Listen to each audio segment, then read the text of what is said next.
أما بعد فإن خير الحديث كتاب الله وخير الهدي هدي محمد صلى الله عليه وسلم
সভা। এই সভাতে আমি আসতে গিয়ে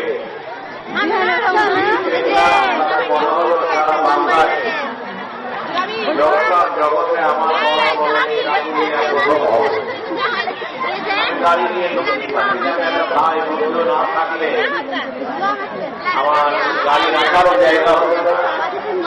আর আমি মাদ্রাসা শিখতেও পারতাম না, ভীতি হয়ে গেছে, শহর হয়ে গেছে। তো ভাই আমাকে এই ভিড়ের মাঝে ভালো করে আজকে আমি আপনাদের যারা সভা এসেছেন অনেক ভাইকে দেখছি দাঁড়িয়ে আছেন আশেপাশে। এই সভাটাকে আপনারা যারা দাঁড়িয়ে আছেন এত রাজনৈতিক সভা না, ওই যে দু চারটা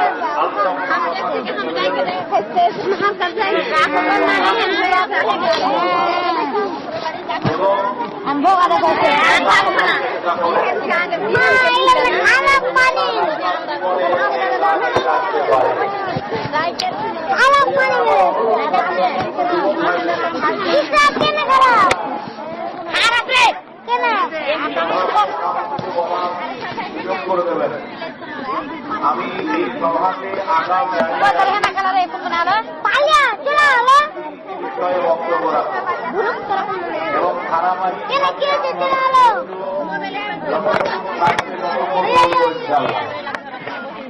এই জন্য আমি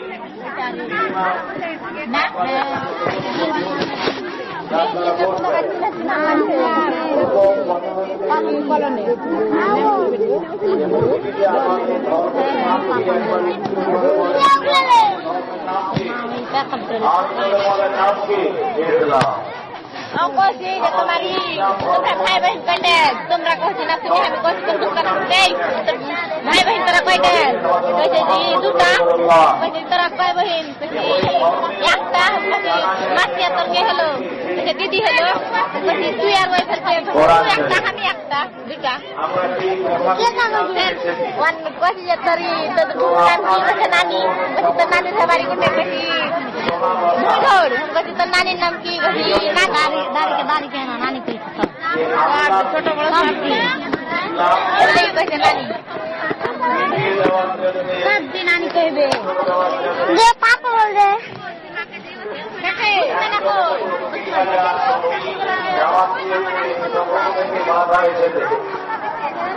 সেই বাধা অতিক্রম করে আজ ইসলাম ইতিহাসে মানবতার জন্য মনুষ্যত্বের জন্য আজকের পৃথিবীতে ইসলামের আরো দরকার আছে।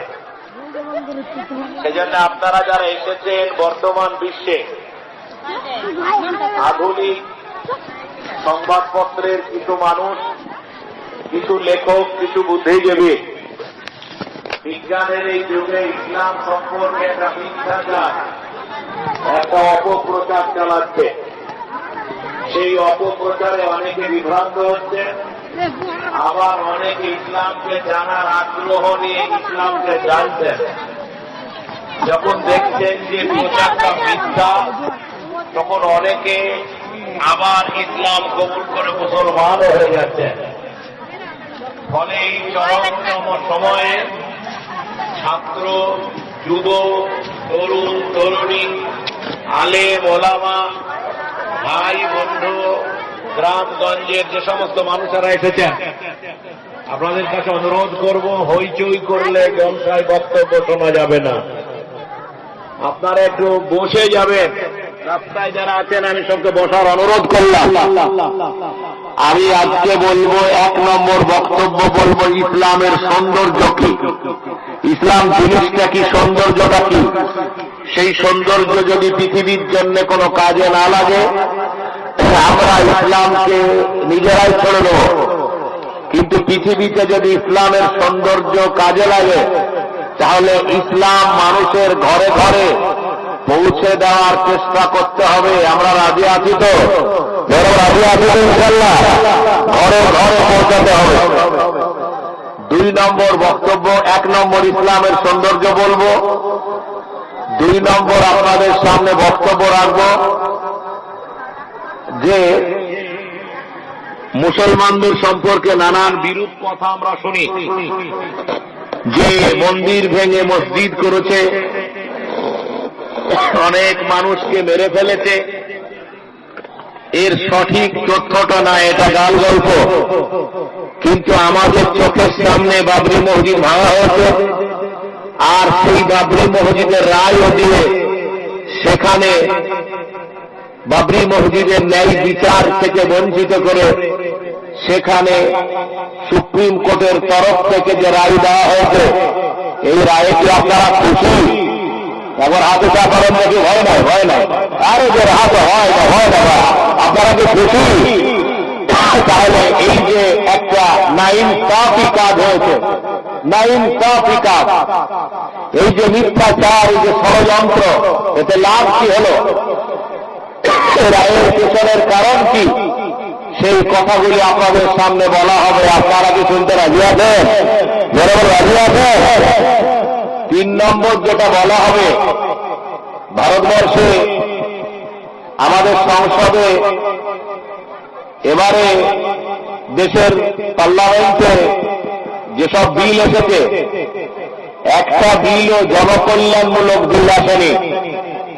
এদেশের মানুষের কল্যাণে কোনো বিল আসেনি। বিল যা এসেছে সব ইসলামকে নির্মূল করার কল্যাণে। পার্লামেন্টে এসেই আপনারা অনেক বিল দেখতে পাবেন, যে বিলগুলো এসেছে সব বিলগুলি ইসলামকে ছোট করার জন্য বিল। সেজন্য আমি আপনাদের অনুরোধ করব যে আপনাদেরকে সেজন্য বলা হবে যে একটা সিটিজেনশিপ অ্যামেন্ডমেন্ট বিল আসতেছে। সেই বিল আসলে এনআরসি যাকে বলে, নাগরিকত্ব প্রমাণ। একটা দেশে 1000 বছর থেকে বসবাস করার পরেও এখন প্রমাণ দিতে হবে যে আমরা এদেশের নাগরিক কিনা। কারণ আসাম থেকে শুরু হয়েছে, বাংলা টার্গেট হয়েছে, সারা ভারতে এনআরসি হবে। আসামের এনআরসি আবার নতুন করে হবে। যা এনআরসি হয়েছে ওটা বাতিল হয়ে গেছে, আবার এনআরসি এজন্য হবে যে অমিত বাবু যে কথা বলেছিলেন আসামের নেতাদের, সেটা আসামের নেতারা বলেছে অমিত বাবু আমাদের মিথ্যা কথা বলেছে। আসলে চেয়েছিল গভর্নমেন্ট, এই সরকার একটা দল চেয়েছিল বেশিরভাগ মুসলমানের নাম বাদ যাবে। আল্লাহর রহমে মুসলমানের নাম খুব কম বাদ গেছে, বাঙালি হিন্দুদের নাম 14 লক্ষ বাদ গেছে। সেজন্য অ্যামেন্ডমেন্ট বিল এনে বাঙালি হিন্দুদের খুশি করতে চাইছে, বাঙালি মুসলমানদের খুশি করতে চাইছে। এই খুশি আমরা হতে দেব না, বলুন ইনশাল্লাহ। সেজন্য রাজনৈতিক নেতারা এনআরসি যেমন ব্যাখ্যা করে আমি তেমন করব না। এ ব্যাখ্যাতে সকলের গায়ে একটু আঁচড় লাগতে পারে। শুনতে রাজি আছেন তো? আচুকা করে যারা বলে না রয়েছে। 4 নম্বর যে কথা বলতে চাই, যে কথাটা আপনাদেরকে 4 নম্বর আমি বলতে চাই, সেইটা হচ্ছে যে আজকের দিনে এই মাদ্রাসা, মক্ত, মসজিদ এগুলি করে আমাদের মুসলমানদের কি লাভ হবে? এতে কি কোনো লাভ আছে? সেই কথাগুলি আপনাদের সুনাম দিতে চাই। শুনতে রাজি আছেন তো ইনশাল্লাহ? আপনারা ঘাবড়াবেন না, মুসলমানরা কখনো ঘাবড়ায় না। পুলিশ থেকে ভয় পায় চোর, ডাকাত, খুনিরা। আমরা চোর ডাকাত নই, খুনিও নই যে আমাদেরকে কেউ ভয় দেখাবে আর আমরা ভয় পেয়ে যাবো, এটা হবে না। আমরা সমুদ্রের ঢেউয়ের সাথে লড়াই করা জানি, জোরে বলো নারায়ে তাকবীর। আমরা আগুনের মধ্যে জ্বলতে জানি, জোরে বলো নারায়ে তাকবীর। আমাদেরকে পুড়িয়ে শেষ করা যাবে, জোরে বলো যাবে, জোরে বলো যাবে। তাহলে কাজ হয়নি। আজকেও আমি বলতে চাই দিলীপবাবুর শব্দপূর্ণ হবে না ইনশাআল্লাহ। কেন হবে না? আমরা দিলীপবাবুর ভাই মনে করছি, আমাদের ভাই। এ ভাই রাজ্যের মুখ্যমন্ত্রী হওয়ার জন্য পাগল হয়ে গেছে। এখন দলের সভাপতি সেই চেষ্টা আমাদের করতে হচ্ছে। ক্ষমতার হাত বদল করার মালিককে, আরো জোরে বলেন, হাত উঁচা করে বলেন মালিককে, জোরে বলেন মালিককে। যে আপনাদের বলতে চাই, আপনারা বাড়ি যাবেন না বলে ইনশাআল্লাহ বাড়ি আপনাকে মনে রাখতে হবে এই দেশের সরকার কত অমানবিক। 100 জন বাচ্চা শিশু যারা কিচ্ছু বুঝে না তাদেরকে নিজের সাথে আঁকড়ে রেখেছে। কতজন শিশু বললাম, এরা বাচ্চাদের প্রতি এদের মায়া নাই। তবে আপনাদের নতুন করে জেগে ওঠার একটা সময়, দল মত নির্বিশেষে, জাতি ধর্ম দল মত নির্বিশেষে আমাদের ময়দানে নামতে হবে। ইসলামের বিরুদ্ধে যত ষড়যন্ত্র আর অপমান আর যত কিছু হয়েছে তাতে ইসলামের ক্ষতি হয়নি, ইসলামের সৌন্দর্য পৃথিবীতে আরো বেড়েছে। আপনারা জানেন আমাদের দেশে পার্লামেন্টে হঠাৎ করে আমি ভূমিকা করছি, আমি বসার জন্য সব ভাইদের আমি অনুরোধ করছি বসার জন্য। আমাদের পার্লামেন্টে হঠাৎ করে একটা বিল পেশ হলো, সেই বিলটার নাম 3 তালাক বিল। শুনেছেন আপনারা? শুনেছেন? 3 তালাক বিল। সেই বিল পেশ হয়ে বিল পাশও হলো। আমি বিলের পক্ষে এখন আমার বলার সময় নাই। বিলটা যেদিন পেশ হচ্ছে দাঁড়িয়ে ডিবেট হচ্ছে পার্লামেন্টে, সেই পার্লামেন্টের ডিবেটে একটা আমার হিন্দু বোন, সেই বোনটার নাম রঞ্জিতা রঞ্জন। কি নাম বললাম? জোরে বলেন, কথা বলেন। রঞ্জিতা রঞ্জন আমার হিন্দু বোন। সেই বোনটি পার্লামেন্টে দাঁড়ালেন। ব্যাপারে যে আইন পাস হতে যাচ্ছে সংসদে, আমার এই বিষয়ে কিছু বলার আছে। স্পিকার বললেন বলুন। বললেন আমি যেদিন থেকে এমপি হয়েছি সেদিন থেকে আমার ধারণা এই পার্লামেন্টে মানুষের কল্যাণে কোনো বিল হবে না। পেট্রোলের দাম বাড়বে, ডিজেলের দাম বাড়বে, দেশের অর্থনীতি শেষ হয়ে যাবে, কিন্তু এখানে ইসলামের বিরুদ্ধে বিল পাস হবে এটা আমার আগাম জানা ছিল। সেজন্য আমি অন্য কিছু পড়াশোনা করিনি, আমি কোরআন শরীফটা নিয়মিত 3 মাস পড়াশোনা করেছি। আলহামদুলিল্লাহ। কি পড়াশোনা করেছি? কে পড়াশোনা করেছে? ভারতের পার্লামেন্টের একজন এমপি, তার নাম রঞ্জিতা রঞ্জন। পড়াশোনা করেছি মাননীয় স্পিকার। আমার আগাম খবর ছিল যে এই পার্লামেন্টে বলা হবে যে মুসলমান নারীরা অধিকার হারা, তাদেরকে মুসলমান পুরুষেরা কোন ইজ্জত দেয় না, তাদের 3 তালাক করলেই তাদের সব শেষ হয়ে যায়। সেজন্য মুসলিম নারীকে ইজ্জত পাঠানোর জন্য পার্লামেন্টে চেষ্টা হবে। সেজন্য আমি এই তালাকের উপরে কোরআন শরীফের যত আয়াত আছে আমি পড়াশোনা করেছি। মাননীয় স্পিকার বলে তিনি শুরু করলেন এবং শুরু করে সূরা তালাক থেকে পার্লামেন্টে পড়ে শোনালেন। বললেন, মাননীয় স্পিকার, পৃথিবীতে স্বামী স্ত্রীর সম্পর্ক, নারী পুরুষের সমস্যা, বিবাহ বন্ধনের পৃথিবীতে যত আইন আছে সমস্ত আইনকে যদি এক পাল্লাতে রাখেন আর কোরআন শরীফে যে স্বামী স্ত্রীর সম্পর্ক, বিবাহ পদ্ধতি নিয়ে, নারী অধিকার নিয়ে যে কথাগুলি আছে তা যদি এক পাল্লায় রাখেন তো কোরআনের কথাগুলি পৃথিবীতে মনে হবে আজকের পৃথিবীতে খুবই জরুরি দরকার। পৃথিবীর কোন আদালতে, কোন পার্লামেন্টে এত সুন্দর সমাধান দেওয়া হয়নি। সেই কোরআনের কথাগুলি মাননীয় স্পিকার আপনাকে শোনাতে চাই। বুঝতে পেরেছেন আমার কথাটা? তো উনি কোরআনের দিয়ে উনি বক্তৃতা শুরু করে বললেন কি জানেন? বললেন, মাননীয় স্পিকার, 3 তালাক দিলে যদি একটা পুরুষ ক্রিমিনাল হয়ে যায়, তাকে যদি জেলখানায় নিয়ে যেতে হয়, এই পার্লামেন্টের কোন নেতা যদি তার বউকে 30 বছর না দেখা করে, ভাত কাপড় না দেয়, তার কি হবে? বুঝতে পারেননি আপনি? বুঝতে পেরেছেন? বলে তার এই আলোচনা আজকে পার্লামেন্টে হচ্ছে। আলহামদুলিল্লাহ বলে। ঘাবড়াবেন না, ঘাবড়ানোর কোনো দরকার নাই। এমন একটা পার্লামেন্ট, যেই পার্লামেন্টে আমাদের দেশ ধর্মনিরপেক্ষ, এদেশে হিন্দু মুসলমান আবাবু ধর্ম পালন করবে, মসজিদ থাকবে, গির্জা থাকবে, মসজিদ থাকবে, সব থাকবে। কিন্তু আমাদের দেশের পার্লামেন্টে এমপিরা নিয়ে কোনো কাজ নাই। সংবিধান মোতাবেক শপথ না নিয়ে সমস্ত এমপিরা শপথের সাথে সাথে জয় শ্রীরাম বলে তারা পার্লামেন্টে স্লোগান দিলেন। আমি ঠিক বললাম না? আমি ঠিক বললাম? আবুটা করার দেখে একবার জোরে বলুন, শুধু তাই।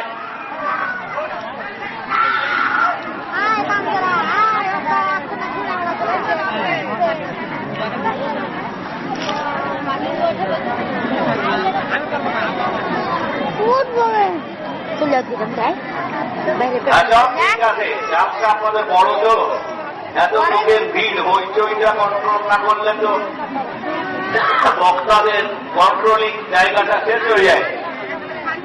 তো আমি আপনাদের অনুরোধ করি, খুশি হবেন ইনশাল্লাহ।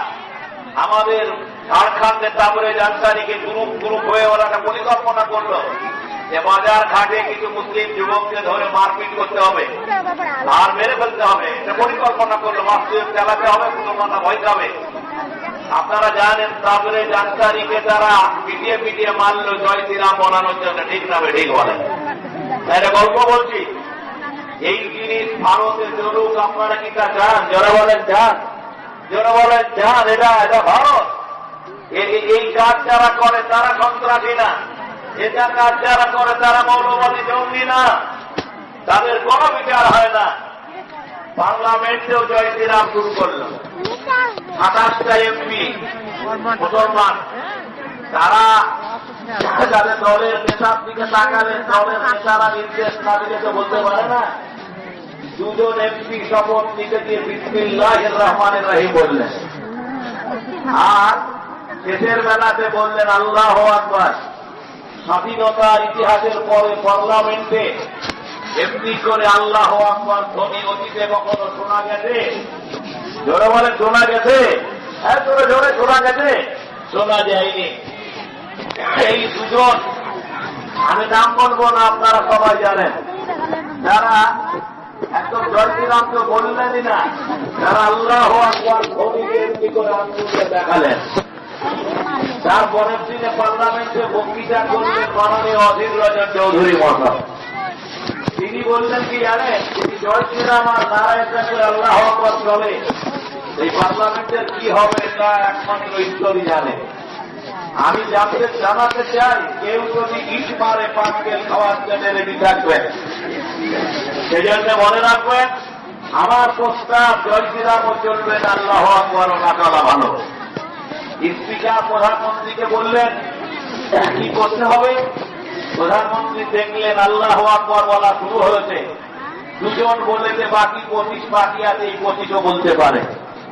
তিনি মতামত দিলেন যে এই পার্লামেন্ট তো পাকিস্তানের সৌদি আরবের পার্লামেন্ট না, বুঝতে পারতে পারেন না, এই পার্লামেন্ট ধর্মনিরপেক্ষ দেশের পার্লামেন্ট। সেজন্য তিনি বললেন জয় শ্রীরামও চলবেন, আল্লাহু আকবারও চলবেন। তাহলে কথা বলতে হবে তো, জনগণ কথা বলতে হবে। কথা বললে লাভ আছে।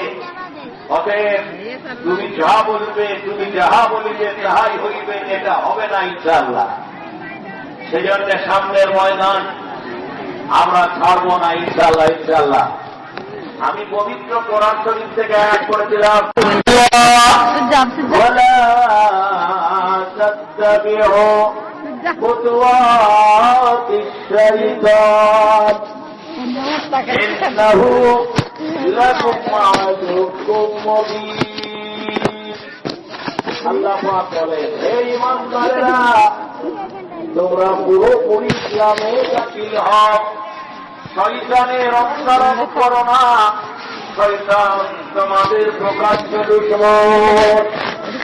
আমরা যারা এখানে উপস্থিত হচ্ছি, আমাদের ইসলাম যা বলে পুরোপুরি তা মানতে হবে না? হবে না? যারা মানতে হবে তো, ইসলাম যা বলে তা যদি পুরোপুরি মানতে হয়, তাহলে কেউ যদি বাধা দেয়, তাহলে কি আমরা বাধা মানতে রাজি আছি? সম্মানিত ভাইয়েরা, বিশ্ব নবী, রহমতের নবী জনাবে মুহাম্মদ রাসূলুল্লাহ সাল্লাল্লাহু আলাইহি ওয়াসাল্লাম বলেন যে আমি তোমাদেরকে চারটে গুণ অর্জন করে চলার নির্দেশ দিয়ে গেলাম। তোমরা যদি এই চারটি গুণ অর্জন করে চলতে পারো পৃথিবীতে, তাহলে পৃথিবীতে তোমরা সম্মানিত হবে আর পরকালে তোমরা জান্নাতি হবে। সাহাবীরা বললেন, ইয়া রাসূলুল্লাহ, ইয়া হাবিবাল্লাহ, আপনি আমাদেরকে চারটি গুণের কথা জানান, কি কি গুণ অর্জন করলে পৃথিবীতে সম্মানিত হওয়া যাবে। নবীজি বললেন, 1 নম্বর গুণ, আমানতের খেয়ানত করা যাবে না। 2 নম্বর গুণ, কখনো মিথ্যা কথা বলা যাবে না, সদা সত্য কথা বলতে হবে। 3 নম্বর,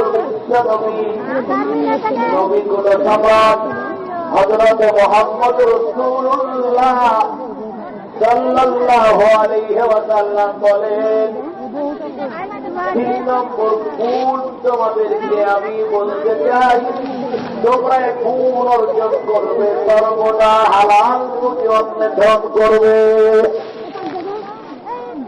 4 নম্বরে বিশ্বনবী জনাবে মুহাম্মদুর রাসূলুল্লাহ সাল্লাল্লাহু আলাইহি ওয়াসাল্লাম বলেন, 4 নম্বর একটা গুণ অর্জন তোমরা অবশ্যই করবে, যখন তোমরা বিচার করবে, ন্যায় বিচার করবে। সম্মানিত ভাইরা, এই পৃথিবীতে, এই দুনিয়াতে এই গুণগুলি মুসলমানদের মুসলমানদের জীবনে ছিল। অতীত মুসলমানেরা এই গুণগুলি অর্জন করেছিলেন এবং পৃথিবীতে সম্মানিত হয়েছিলেন। আমানতের খেয়ানত মুসলমানদের যে আল্লাহ নবী বলেন, যার আমানত নাই, আমানতের খেয়ানত করে, তার ঈমান নাই। বিশ্ব নবীকে মারপিট করেছে, বাড়ি ঘরে খুন করার চেষ্টা করেছে, মেরে ফেলার চক্রান্ত করেছে। কিন্তু নবী বিদায়ের দিন, যেদিন তিনি হিজরত করে চলে যান, সেদিন তিনি দেখিয়ে গেছেন আমানতের খেয়ানত করা হয় না। আমানত রক্ষা করেছেন, যার যে আমানত, সে আমানত তিনি তার কাছে পৌঁছে দিয়েছেন। বিশ্ব নবী বলেন, আমানত রক্ষা করবে, আমানতের কখনো খেয়ানত করবে না। আপনি যদি ইসলাম নিয়ে পড়াশোনা করেন, ইসলামের জীবন দর্শন দেখেন, তাহলে আপনি মিলাতে পারবেন যে ইসলাম কি চরিত্রের, কোন স্বভাবের মানুষ ইসলাম একদিন তৈরি করতে পেরেছিল, কোন মানুষ পৃথিবীতে ইসলাম মেনে তৈরি হয়েছিল। এরকম মানুষ আজ আর পৃথিবীতে খুঁজে পাওয়া যায় না। সে মানুষ আজ আর কোথাও পাবেন না।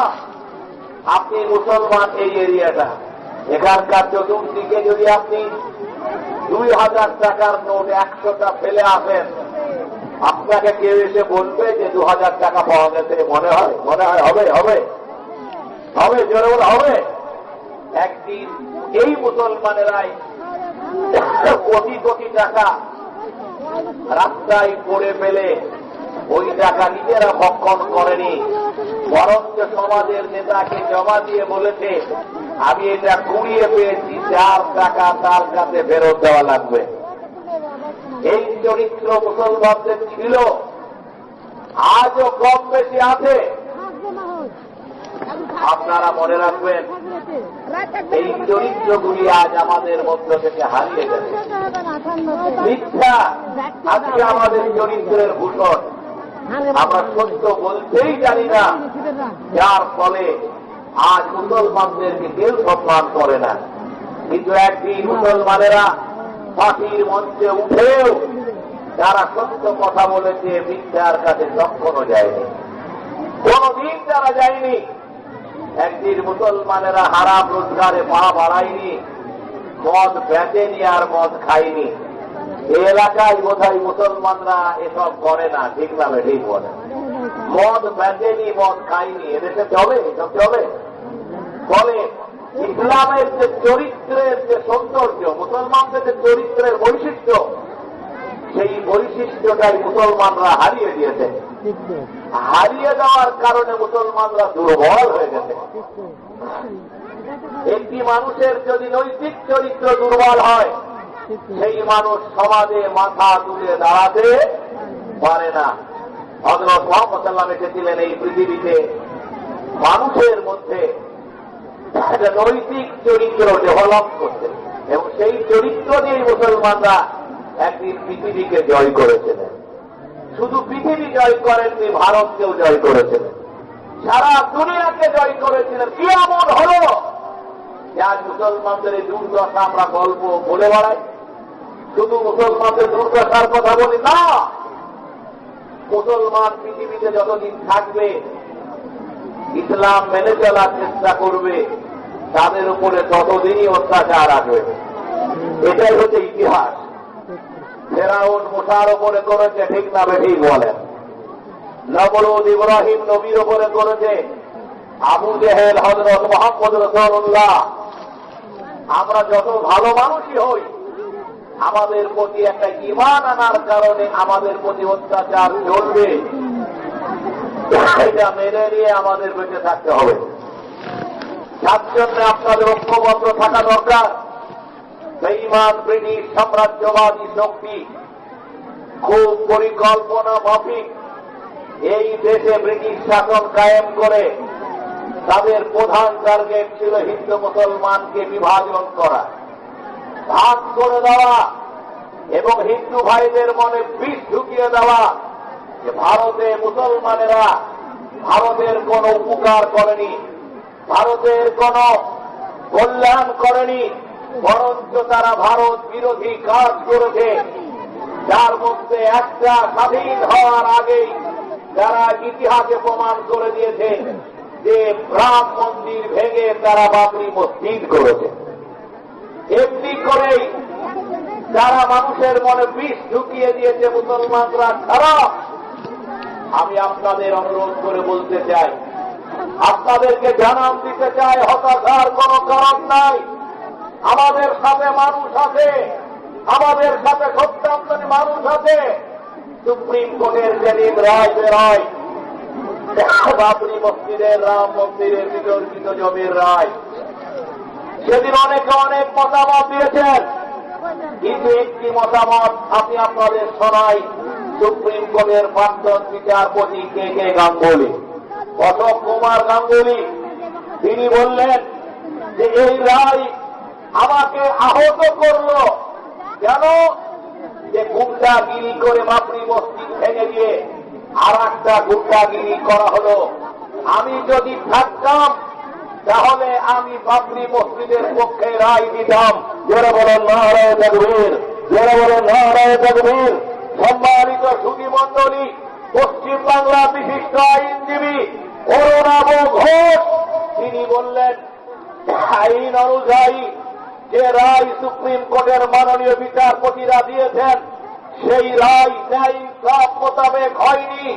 কারণ বাবরি মসজিদ আমরা ভাঙতে দেখেছি 1992 সালে, তার বিচার চলছে আজও।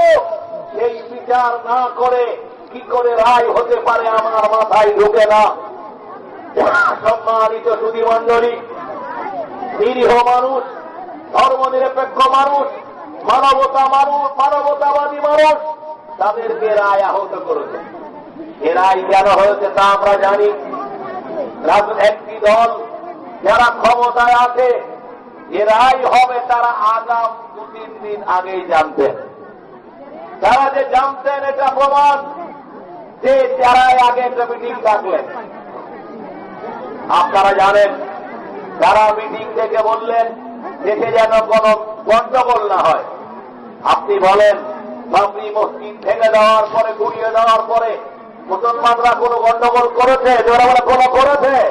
যারা বলে কোন গন্ডগোল করেছে? বাবরি ভাঙার পরে আপনারা মহারাষ্ট্রের বোম্বের মাটিকে লাল করে দিয়েছেন, বিহারের মাটিতে আপনারা দাঙ্গা করেছেন, আর আপনারা রথযাত্রার মধ্য দিয়ে নিরীহ 2000 মুসলমানের রক্তে ভারতের মাটিকে লাল করেছেন।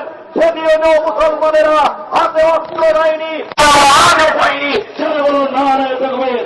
সম্মানিত সুধী মণ্ডলী, এ আমরা দেখতেছি, এটা আমাদের চোখের সামনে দেখা। ভাইজান, রায়ের মধ্য দিয়ে তারা মিটিং করলেন, মিটিং করে কি বললেন জানেন? মিটিং করে বললেন যে আমাদের এ রায়ে কাউকে হারও হবে না, জিতও হবে না, আমরা সবাই জিতব। আমি তো জানি মামু আপনি রায় আগে করে নিয়েছেন, তো আপনি তো, আপনার কাছে তো হার কিছু নাই। রায় বেরোনোর আগে গোটা অযোধ্যা শহর হায়দ্রাবাদকে 1 লক্ষ আর্মি দিয়ে আপনি ঘেরাও করেছেন। রায় ঘোষণার আগে রায় আপনারা জেনে গেলেন। আমরা জানি না ইনসাফ হয়নি, এটা আমরা জানি। আমরা বেদনা হতো। চার্জশিটের আদালতের যে ব্যাপক রায়, সেই রায়ে কোথাও লেখা নাই যে রাম মন্দির থেকে বাবরি মসজিদ করা হয়েছে। আমরা চেয়েছিলাম একটা ইনসাফ, আমরা চেয়েছিলাম একটা বিচার। আমরা 3 একর জমি চাইনি, 5 একর জমি চাই। এটা শুধু বাবরি মসজিদের সমস্যা নয়, এটা সমস্যা ভারতের ধর্মনিরপেক্ষতা, এটা অন্য সমস্যা। আমরা আপনাদের জানাতে চাই, যেদিন রায় বেরোলো সেদিন একজন নেতা, তার নাম আপনারা জানেন, তিনি বিজেপির একজন সাংসদ, তিনি কি বললেন জানেন? বললেন দিল্লির জুমা মসজিদটাও ভেঙে দিতে হবে। আসলে এটা সমুদ্রগুপ্তের মন্দির, একটা মসজিদ নিয়ে সমস্যার সমাধান হবে না। আপনারা জানেন আর একজন এমএলএ বললেন গয়া কাশীর মসজিদটাও ভেঙে দিতে হবে। আর একজন বললেন, কি বললেন জানেন? যে তারা এমনি করে। আর একজন পাতাঞ্জলির মালিক ব্যায়াম করেন, ওর নাম কি? রামদেব। তিনি বললেন 3000 মসজিদ মোগল সম্রাটরা ভেঙেছে, কেবল তো একটা শুরু হলো। তাহলে বোঝা গেল আপনারা যা বললেন আসল ব্যাপারটা আসলে তা নয়। মুসলমানরা এদেশে অন্যায় করেনি। এই রায় বের হওয়ার পরে মুসলিমরা কোথাও মিছিলও করেনি, মিটিংও করেনি, কিচ্ছু করেনি। তারা শুধু ভারতের ন্যায় নিরপেক্ষ আদালতের উপরে ভরসা রেখেছেন। মুসলিম পার্সোনাল ল বোর্ডের আলেমরা মিটিংয়ে বসেছেন, নেতৃবৃন্দ মিটিংয়ে বসেছেন। আমি আপনাদেরকে একটা কথা শোনাতে চাই, আপনাদেরকে জানাতে চাই, একটা মিথ্যা ইতিহাসের উপরে ভিত করে ভারতের সমস্ত ঐতিহ্যকে নষ্ট করে দিয়ে সমস্ত গুরুত্বপূর্ণ মসজিদকে মন্দির বানানো হবে। এই আন্দোলন যারা করে, সেই আন্দোলনকে কি আপনারা সমর্থন করেন? যারা সমর্থন করেন, নিশ্চয়ই করেন। এই দুর্ঘটনা আজকে আমাদেরকে দেখতে হলো। আমি আপনাদের কাছে বলতে চাই, সম্মানিত সুধী মণ্ডলী, একজন আলেমের দেশ ভাগ করলেন আপনারা। এবার পাকিস্তান ভারত হয়ে গেল। দিল্লিতে একটি জায়গায়, ভাইরা, দিল্লিতে একটা জায়গাতে এসে গন্ডগোল লাগলো। হিন্দু ভাইরা এসে বললেন এটা মন্দির হবে, মুসলমানরা বললেন মসজিদ হবে। ভয়ঙ্কর গন্ডগোল, দাঙ্গার রূপ নিল। হিন্দু মুসলমান মিলে দিল্লির আদালতে মামলা করলেন। হয়ে গেল। বিচারককে ধন্যবাদ জানাই। বিচারক বললেন যে তোমাদের মধ্যে কাগজ কলম তো কিছু দেখা যাচ্ছে না, কিছু দেখা যাচ্ছে না। আমি অনুরোধ করে আপনাদেরকে বলবো, মুসলিম পার্সোনাল ল বোর্ড মিটিং দেখার পরে বাবরি মসজিদ নিয়ে যে উকিল লড়াই করেছিলেন, সেই উকিলকে ডাকলেন। সেই উকিলের নাম রাজীব খাওয়ান। সে আমার এক হিন্দু ভাই। আমি রাজীব খাওয়ানের কাছে আমরা জাতি হিসাবে কৃতজ্ঞ। রাজীব খাওয়ানকে মুসলিম পার্সোনাল ল বোর্ডের আলেমরা বললেন, রাজীব খাওয়ানজি, আপনি তো বড় মাপের উকিল, আপনি অনেক কেস লড়াই করেছেন, এই কেসও আপনি সুপ্রিম কোর্টে মুভ করলেন। আপনার কি মনে হয় রায় কোন দিকে যেতে পারে? মাননীয় রাজীব ধাওয়ানজি বললেন, আমি জীবনে অনেক কেস লড়াই করেছি, বাবরি মসজিদের কেসটা আমি লড়াই করলাম, আমি যেভাবে ট্যাকেল দিয়েছি, আমাকে বিচারপতিরা জিজ্ঞেস করেছে, আমি যে জবাব দিয়েছি, তার ভিত্তিতে আমার মনে হয় এখানে মসজিদের পক্ষেই রায় আসবে। বলে আপনাকে কি জিজ্ঞেস করা হয়েছে? বলে আমাকে জিজ্ঞেস করা হয়েছে যে এখানে এটাতে মসজিদ, এই মসজিদের পক্ষে কি আপনার কোন ডকুমেন্টস আছে যেটা মসজিদ? আমি সঙ্গে সঙ্গে আমি সেই ডকুমেন্টসটা দিয়েছি। আমাকে জিজ্ঞেস করেছে এটা মসজিদ ছিল, এখানে যে রাম লালা ঢুকিয়ে দেওয়া হয়েছে, মাটি থেকে আবির্ভূত হয়নি, প্রমাণ আপনার আছে? রাজীব ধাওয়ানজি বললেন, আমি বললাম মাননীয় বিচারপতি, আমি 1949 সালের 23শে ডিসেম্বর সকাল 10টার সময় ফৈজাবাদ থানার ওসি যে এফআইআর করেছে সেই এফআইআরের কপি মাননীয় ওসি সাহেব, মাননীয় বিচারপতি সাহেব আপনাকে আমি দেখাচ্ছি। আমি 1949 সালের 23শে ডিসেম্বরের আমি এফআইআরের কপি জমা দিয়েছি। সেখানে থানার ওসি এফআইআর করেছে রাম মূর্তি ঢুকিয়ে দেওয়া হয়েছে মসজিদের দরজা ভেঙে। আমাকে সুপ্রিম কোর্টের মাননীয় বিচারপতি প্রশ্ন করেছে যে আপনি কি দেখাতে পারেন যে এটা বাবরি মসজিদ ছিল? আমি বলেছি 500 বছরের দলিল আপনাকে দিলাম, 1992 সাল পর্যন্ত মসজিদটা নয়, এটা 1949 সাল পর্যন্ত নামাজ হয়েছে 22শে ডিসেম্বর পর্যন্ত। আর আপনার চোখের সামনে 1992 সালের 6 ডিসেম্বর ভাঙা হয়েছে।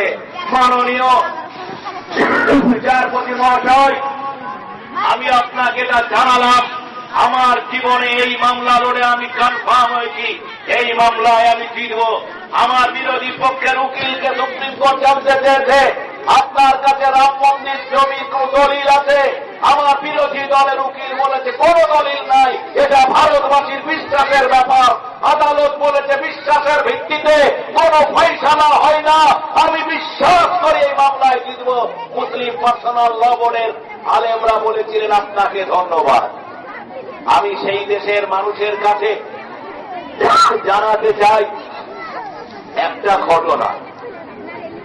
দিল্লির বুকে যখন গন্ডগোল শুরু হয়ে গেল, দিল্লির আদালতের বিচারপতি বললেন আপনাদের মধ্যে কোন ন্যায় নিরপেক্ষ সাক্ষী আছে, এই সাক্ষীকে বিশ্বাস করে রায় দেওয়া যায়?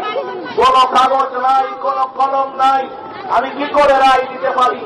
আমি আপনাদেরকে জানাই ভারতবর্ষের বিখ্যাত এক আলেমের নাম মৌলানা ইহাইয়া কামদলবি। আপনারা নামটা মনে রাখেন, কি নাম বলে? মৌলানা ইহাইয়া কামদলবি। তিনি মৌলানা জাকারিয়া সাহেবের আব্বা যান।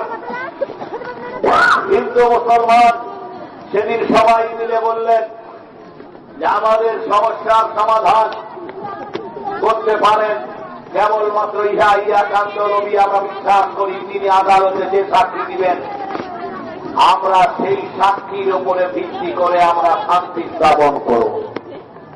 মাননীয় নরেন্দ্র মোদী মহাশয়, আপনি আমাদের গার্জেন, আপনি এদেশের প্রধানমন্ত্রী, আপনি নিজে ন্যায় বিচার আপনার কাছে দেশের জনগণ আশা করে, কিন্তু আপনি সে রাস্তায় হাঁটেননি।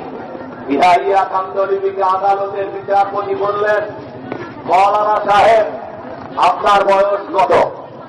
মৌলানা সাহেব বললেন আমার বয়স 84 বছর। বলে দিল্লিতে যে জমি নিয়ে গন্ডগোল, এই জমি মুসলমানরা দাবি করছে তাদের, হিন্দু ভাইরা দাবি করছে তাদের। আমি আপনাকে শুধু একটা প্রশ্ন করব, আপনি যখন এই ফাঁকা জমিটা দেখেছিলেন তখন এই জমিতে প্রথম কারা বসতি করেছিল? মুসলমানরা বসতি করেছিল না হিন্দু ভাইরা? শুনেন, ইহাইয়া কামদলবি দিল্লির আদালতে দাঁড়িয়ে আপনি করে আকাশের দিকে চোখ তুললেন। তিনি বলেন আমার ইসলাম আমাকে শিক্ষা দিয়েছে আমার নবী আমাকে শিক্ষা দিয়েছে, আদালতে যখন সাক্ষ্য দেবে সত্য সাক্ষ্য দেবে, মিথ্যা সাক্ষ্য দেবে না। তা যদি নিজের জাতির বিরুদ্ধে হয় তো সেই সাক্ষ্য দেবে। মাননীয় যোগী আদিত্যনাথ, আপনার শিক্ষা গ্রহণ করা উচিত। মৌলানা ইয়াহিয়া কামরুল করে আকাশের দিকে মুখ তুলে বললেন, মাননীয় বিচারপতি, আমার ভাষা নাই বলার, আমি আপনাকে সত্য বলছি। আমার সমাজ আমাকে ঘৃণা করবে, মুসলমানরা আমাকে ভালো চোখে দেখবে না, কিন্তু আমি দেখেছি মাদ্রাসা থেকে, আমি দেখেছি এই ফাঁকা জমি যাই, দেশ যখন ভাগ হয় তখন হিন্দু ভাইয়েরা এখানে এসে প্রথম বসতি স্থাপন করেছে। সুপ্রিম কোর্টের বিচারপতি সেদিন রায় দিয়েছিলেন হিন্দু ভাইদের পক্ষে। মুসলমানরা এসে মৌলানাকে অপত্য গালিগালাজ করেছিলেন। মৌলানাকে বলেছিলেন, আপনি কি করলেন সব দিল্লির মুখে? মৌলানা বলেছিলেন, আমি ইসলামের সৌন্দর্যটা দেখালাম, যা আছে তাই হবে। মৌলানাকে মুসলমানরাই গালিগালাজ করলেন। মৌলানা ঘরের মধ্যে ঢুকে তাহাজ্জুদের নামাজে বসে ঢুকরে কাঁদছিলেন। এই সময়ে বাড়ির বাইরে হাজার লোকের জঞ্জাল ভিড়, হাজার হাজার লোক চিৎকার করছে। মৌলানা ইয়াহিয়া কামরুল যুক্তি বলেন, কি সাক্ষী দিতে গেলে অযথা কি কেন্দ্রে পড়লে? মৌলানা ইয়াহিয়া কামরুল বললেন, আমি সত্যের পক্ষে সাক্ষ্য দিয়েছি। বেরিয়ে এলেন, দেখছেন সমস্ত হিন্দু ভাইয়েরা এলাকার মৌলানার বাড়ি ঘেরাও করে নিয়েছে। মৌলানা বললেন, আমি তো তোমাদের পক্ষেই সাক্ষী দিয়েছি, তোমরা কেন আবার আমার বাড়ি ঘেরাও করতে এসেছ? আর এমনি যন্ত্রণা কাতর আমার সমাজ আমার বিরুদ্ধে কথা বলছে। হিন্দু ভাইয়েরা বললেন, ইসলাম সম্পর্কে আমার ধারণা খারাপ ছিল, আলেম ওলামাদের সম্পর্কে আমাদের ধারণা খারাপ ছিল। আপনি আমাদের একটা সাক্ষ্য দিয়ে দ্বন্দ্ব মিটিয়ে দিলেন। এটা যদি হয় ইসলাম, তাহলে সেই ইসলামের সাথে আমাদের কোনো দ্বন্দ্ব নয়। আমরা ভুল বুঝেছি, এই ইসলামটাই আমরা চাই। আপনার কাছে এসেছি, আপনি দয়া করে আজকে ইসলাম আমাদের গ্রহণ করা, আমরা আপনার হাতে হাত দিয়ে ইসলাম কবুল করে মুসলমান হতে চাই। এ ছিল ইসলাম। সেদিন মৌলানা ইচ্ছা করলে মিথ্যা সাক্ষ্য দিতে পারতেন, কাজ ইসলাম আমাদের শেখায়নি। আমি আপনাদের কাছে খুব চ্যালেঞ্জ সহকারে বলতে চাই, আপনাদের জানাতে চাই, ভারতবর্ষের মাটিতে আলেম ওলামারা দেশের কোন ক্ষতি করেনি। আপনি অযথা এদেশে টেনশন করতে চাইছেন। মাননীয় নরেন্দ্র মোদীজি, আপনাকে অনুরোধ করে বলতে চাই, আপনি দিল্লির যেখানে বসে অফিস করেন, সেই অফিসের দিকে একটা বড় গেট আছে, সেখানে আপনি নেমে দেখেন ৯,০০০-এর উপরে ভারত মাতাকে আজাদি করতে গিয়ে যারা রক্ত দিল, শহীদ হলো, তাদের নাম লেখা আছে। মাননীয় নরেন্দ্র মোদীজি, আপনাকে চ্যালেঞ্জ করলাম, ৬,০০০-এর উপর মুসলমানদের নাম আছে। ১ নম্বরে দিল্লির গেটে সাক্ষ্য দিচ্ছে মৌলানা শেরানির নাম, তিনি স্বাধীনতার জন্য রক্ত দিয়েছেন। আপনার লোকেরা আর এসেছেন লোকেরা সাহারকার, যাকে আপনি পার্লামেন্টে ছবি দিয়েছেন, সেই সাহারকার পার্লামেন্টে তিনি চিঠি লিখেছিলেন, আমি আর স্বাধীনতার আন্দোলন করব না। স্বাধীনতার আন্দোলন না করে তাকে আপনি স্বাধীনতা আপিল যোদ্ধা বানালেন। ৯,০০০ লোকের ওপরে ১ নম্বরে যে লোকটার নাম আছে, কি নাম বললাম? ভারতীয় ওপর নাম কি বললাম? শের। শের দিল্লির পার্লামেন্টের কাছে একটা গেট আছে, ব্যবসা শেষ করেন না, এরকম একটা গেট আছে। গেটটার নাম ইন্ডিয়া গেট। সেই ইন্ডিয়া গেটের কে স্বাধীনতা আন্দোলন করেছে? ৯,০০০-এর ওপরে লোকের নাম আছে। তার উপরে ১ নম্বরে যার নাম আছে তার নাম কি বললাম? শের আলী খান। আমি বলতে চাই, এই ইতিহাস আমাদের, ইতিহাস আমাদের, আলেম ওলামাদের। আপনাদেরকে বলতে চাই, আজকে দেশকে আমরা ভালোবাসি, দেশের প্রতি আমাদের অসংখ্য অসংখ্য দয়া মহব্বত আছে।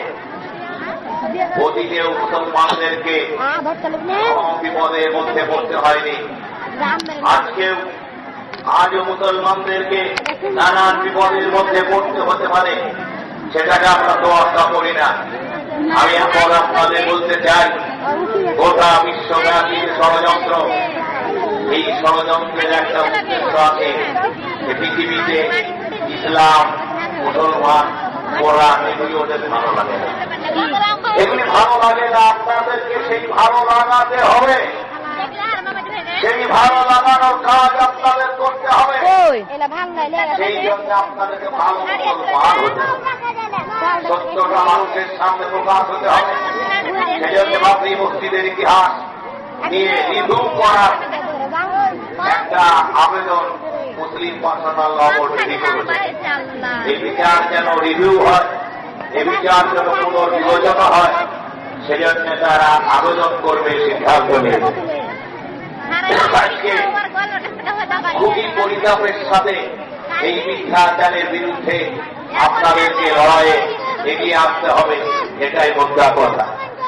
2 নম্বরে আপনাদের কাছে আজকে বলতে চাই, খুবই স্পর্শকাতর বিষয়, খুবই কঠিন বিষয়, যে বিষয় নিয়ে গোটা ভারত তোলপাড়, সারা দেশ তোলপাড়, সারা পৃথিবী তোলপাড়, সেটা হচ্ছে এনার আপনার ঘরেও তোলপাড়, আপনার বাড়িতেও তোলপাড়। আপনি কখনো শান্তিতে ঘুমাতে পারছেন না।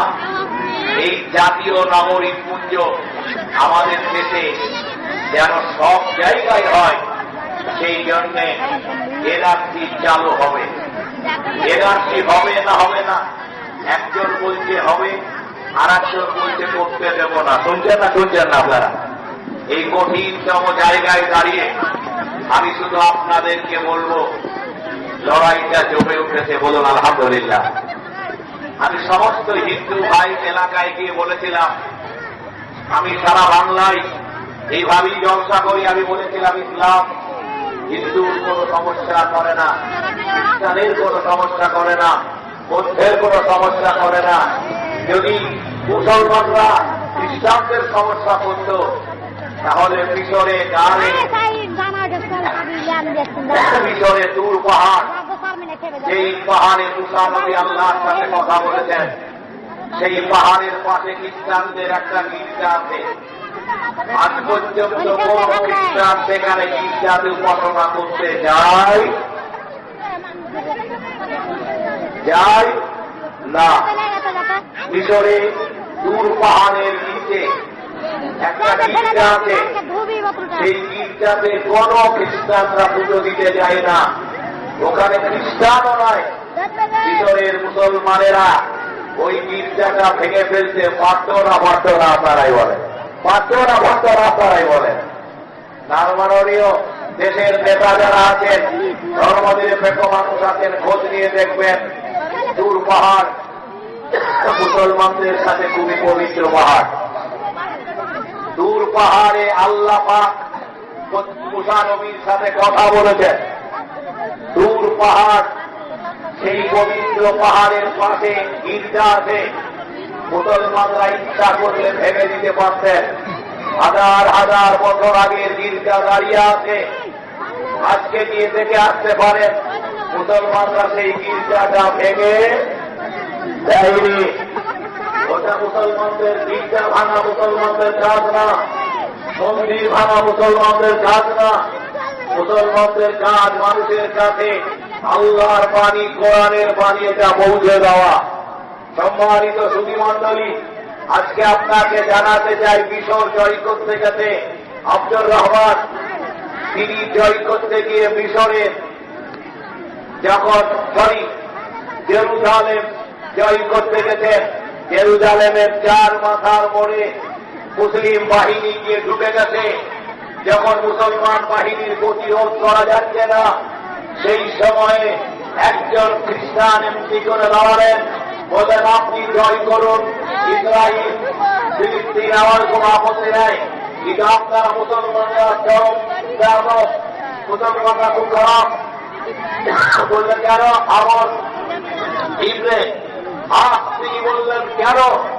বলে তোমাদের মুসলমানরা তোমরা আমাদের শিশু আমাদের ঈশা নবী মূর্তি নাচ দিয়েছ, নাচ ফেলে দিয়েছ, জয় করবে আপত্তি নাই, কিন্তু নাচ ফেলে দিয়েছ, নাচ নষ্ট করে দিয়েছ। আমাদের আগে বিচার চাই। আমরা মোহাম্মদের মূর্তি বানিয়েছি, এটা দেখেছি তারপরে আপনি আমার মোহাম্মদকে আমি জাত থেকে ভালোবাসি, আমার মোহাম্মদের মূর্তি নাই, সেই মূর্তি বানিয়ে তুমি নামটা কেটে দেবে, এটা হবে না। যদি আমরা অপরাধ করে থাকি জমির নাক কাটার দরকার নাই, এ অপরাধ আমি নিজে স্বীকার করছি, আমি দাঁড়িয়ে আছি, আমার নাকটা কেটে দাও। এ হচ্ছে মুসলমানদের ইতিহাস। নাক কাটতে খ্রিস্টান দলপতি গেছে, দূর থেকে একজন খ্রিস্টান এমনি করে হাত করে বলছে জনকে ফেলে আমর ইবনে রাসের কাছে গিয়ে বললেন, আমি ঈসা নবীর নাকটা রাতের অন্ধকারে থেকে দিয়েছিলাম যাতে মুসলমানদের বদনাম করা যায়, মুসলমানদের দুর্নাম করা যায়, জন্য করেছিলাম। কিন্তু আজকে মুসলমানদের বিচার দেখলাম, যাদের প্রধান সেনাপতি সামনে দাঁড়ানোর হিম্মত কাউরি নাই, সে আজকে দাঁড়িয়ে বিচার করতে গিয়ে নিজের জীবন নাক কাটার জন্য যে জাতি রেডি থাকতে পারে, আমি কেমন করে সে অন্যায় করতে পারি, সেজন্য আমি নাকটা ভেঙেছি, প্রয়োজন হলে এর নাম ইসলাম। সম্মানিত বন্ধুরা, আমরা কোন অন্যায় কোন রকমের খারাপ আচরণ এই পৃথিবীতে আমরা করিনি। আজকে আমাদের বিরুদ্ধে মিথ্যা কথা বলে সারা দুনিয়াকে উদ্ধ্বস্ত করা হচ্ছে। একা শান্তি রক্ষা করার দায়িত্ব আমাদের নয়। আমরা এদেশে বলেছিলাম যে হিন্দু মুসলমানের বিভাজন এনে যারা আমাদের ঐক্যকে নষ্ট করে ইসলামের বদনাম করছে, আপনারা দেখবেন আপনাদের একদিন বিপদ আসবে। সম্মানিত ভাইরা, আল্লাহর হাজার হাজার শুকরিয়া, জোরে বলুন আলহামদুলিল্লাহ। আর হাজার হাজার শুকরিয়া, আমরা জলসা বলেছিলাম মুসলমানেরা এই দেশে 750 বছর রাজত্ব করেছে, 750 বছর রাজত্বের ইতিহাস আছে। যোগী আদিত্যনাথ, আপনি আমার কলিজায় আঘাত ফেলেছেন, আপনি ইসলামের চিহ্ন মুছে দিতে চাইছেন, আপনি আপনার দেশের রেল স্টেশন মোটর সরাই তার নাম চেঞ্জ করে দিয়ে আপনি ইসলাম হারিয়ে দিতে চাইছেন। তাজমহলের পাশে জুমা মসজিদ আছে, আপনি জুমার নামাজ বন্ধ করে দিয়েছেন। আমার বন্ধু, আমার এক মুসলিম মা, নাম তার ফাতেমা, সে বোরখা গায়ে দিয়ে চাকরি করে, হিজাব মেনটেন করে চাকরি করে। 750 বছরের ইতিহাসে এরকম অত্যাচার কোনদিন কোন জাতির উপরে হয়েছে আমাদের জানা নাই। ফাতেমা গেছে চাকরি করতে, যোগী আদিত্যনাথের সেনা, যোগী আদিত্যনাথের লোকেরা ফাতেমাকে বলেছে বোরখা খুলো আর আমাদের দেশের পোশাক পরো, ইউনিফর্ম পরে চাকরি করো।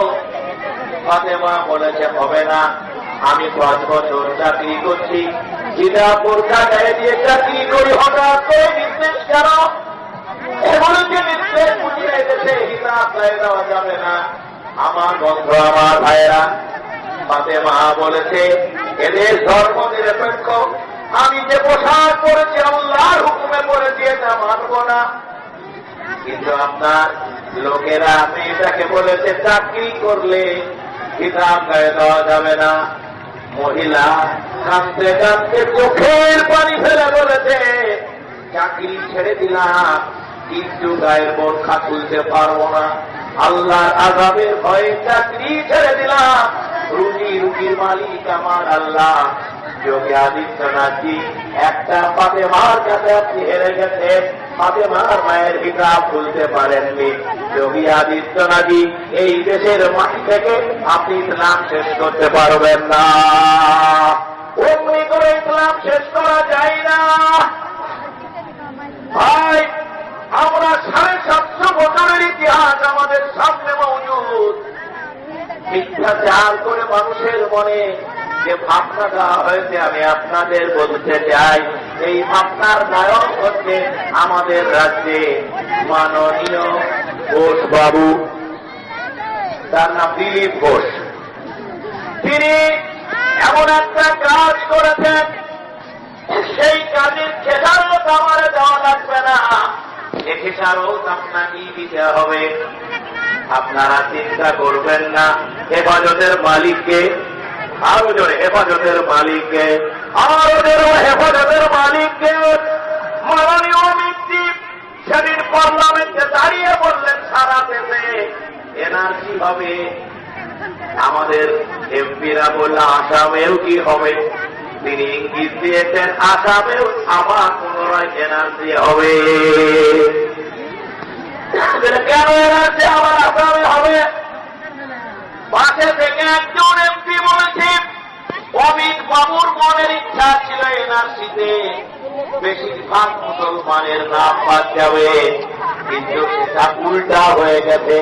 অতএব এই উল্টার কারণে তিনি আর একবার এনআরসি করবে। শুনে রাখেন, আপনি আসামের মাটিতে কেন এনআরসি আপনি করলেন? হাজার বাস করেন, ভারতের মাটিতেও করেন, বাংলাতেও করেন। আমাদের একজন মৌলানা বলেছেন এনআরসি যদি করতে হয় দিল্লি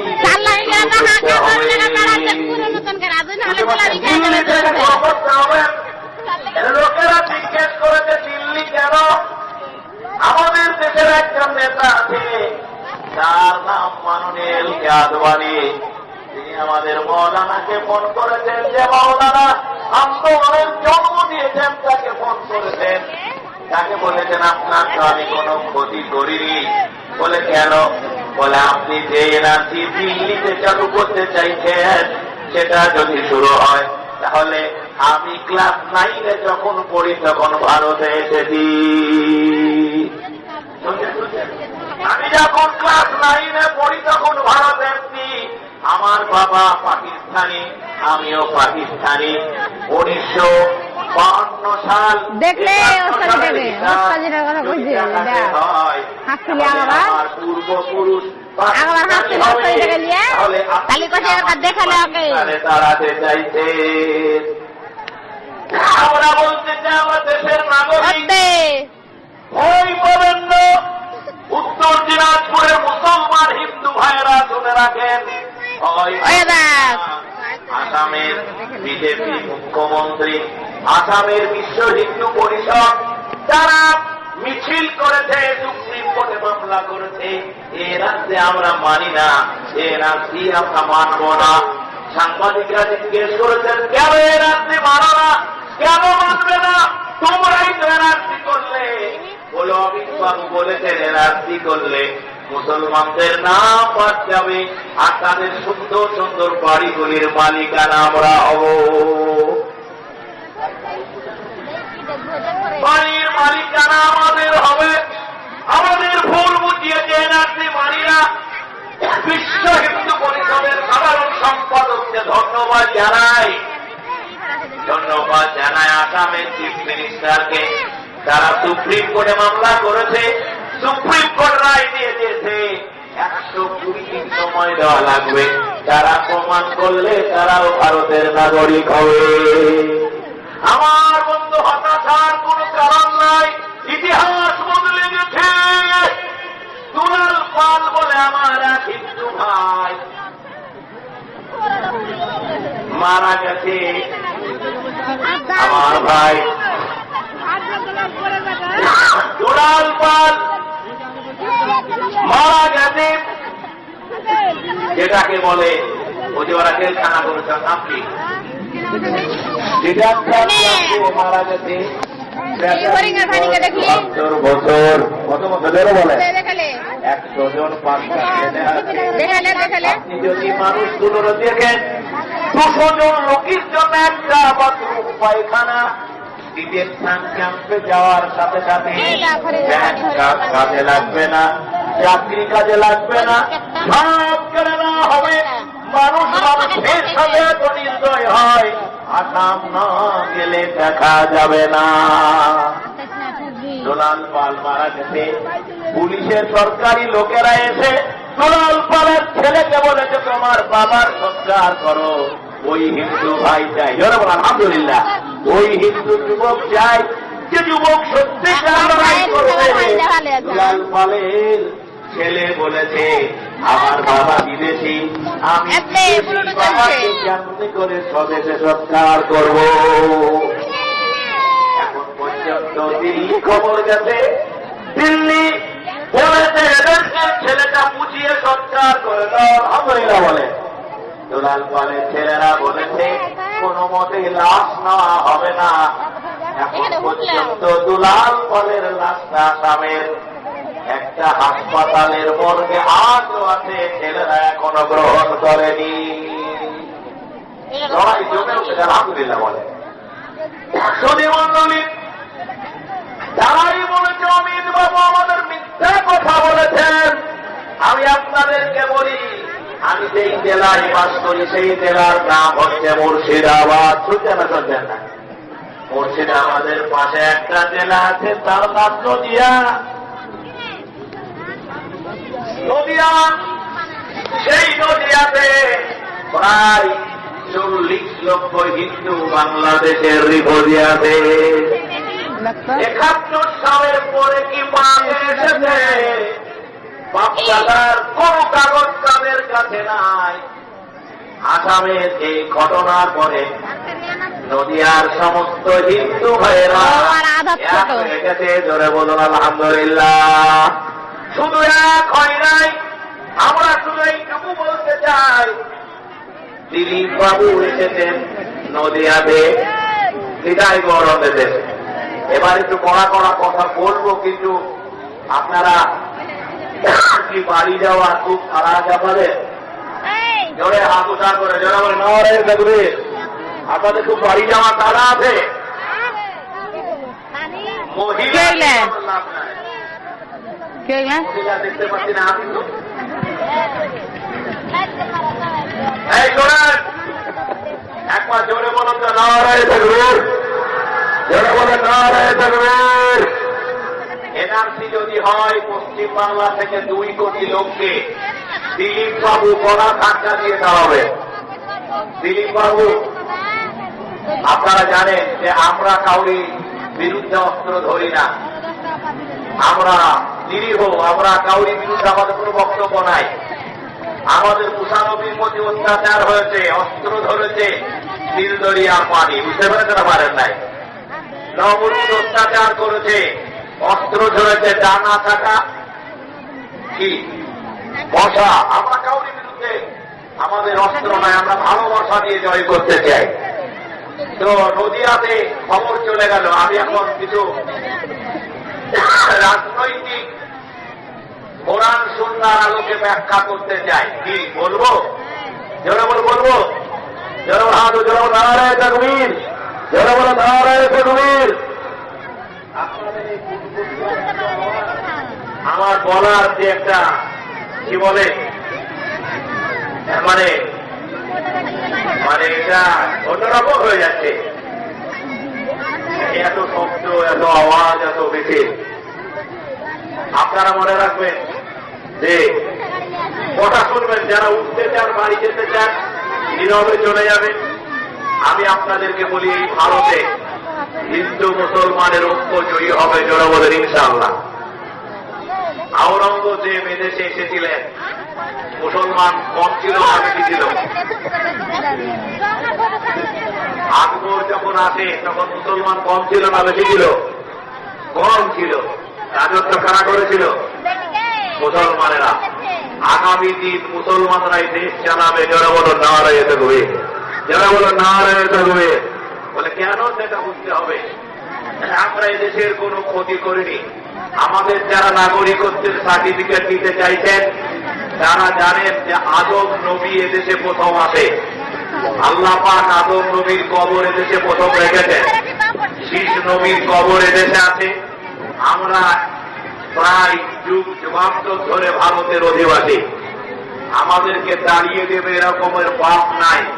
যদি বেশি ডিটেলস নাম কেউ করার চেষ্টা করে আমাদেরকে বিভ্রান্ত করতে চায়, তাদের কালো হাত ভেঙে দেবো ইনশাল্লাহ।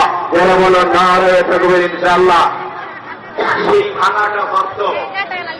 এখন আপনারা জানেন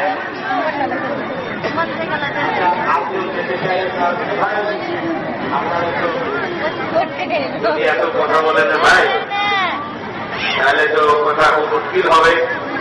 টাকা আমি কালেকশন করলে লোক উঠে যাবে। আমি আমার কথা শেষ করতে চাই। আমি প্রথম আপনাদের সামনে বাবরি মসজিদে বলেছি, বাবরি মসজিদে ভিক্ষা যান তাই না,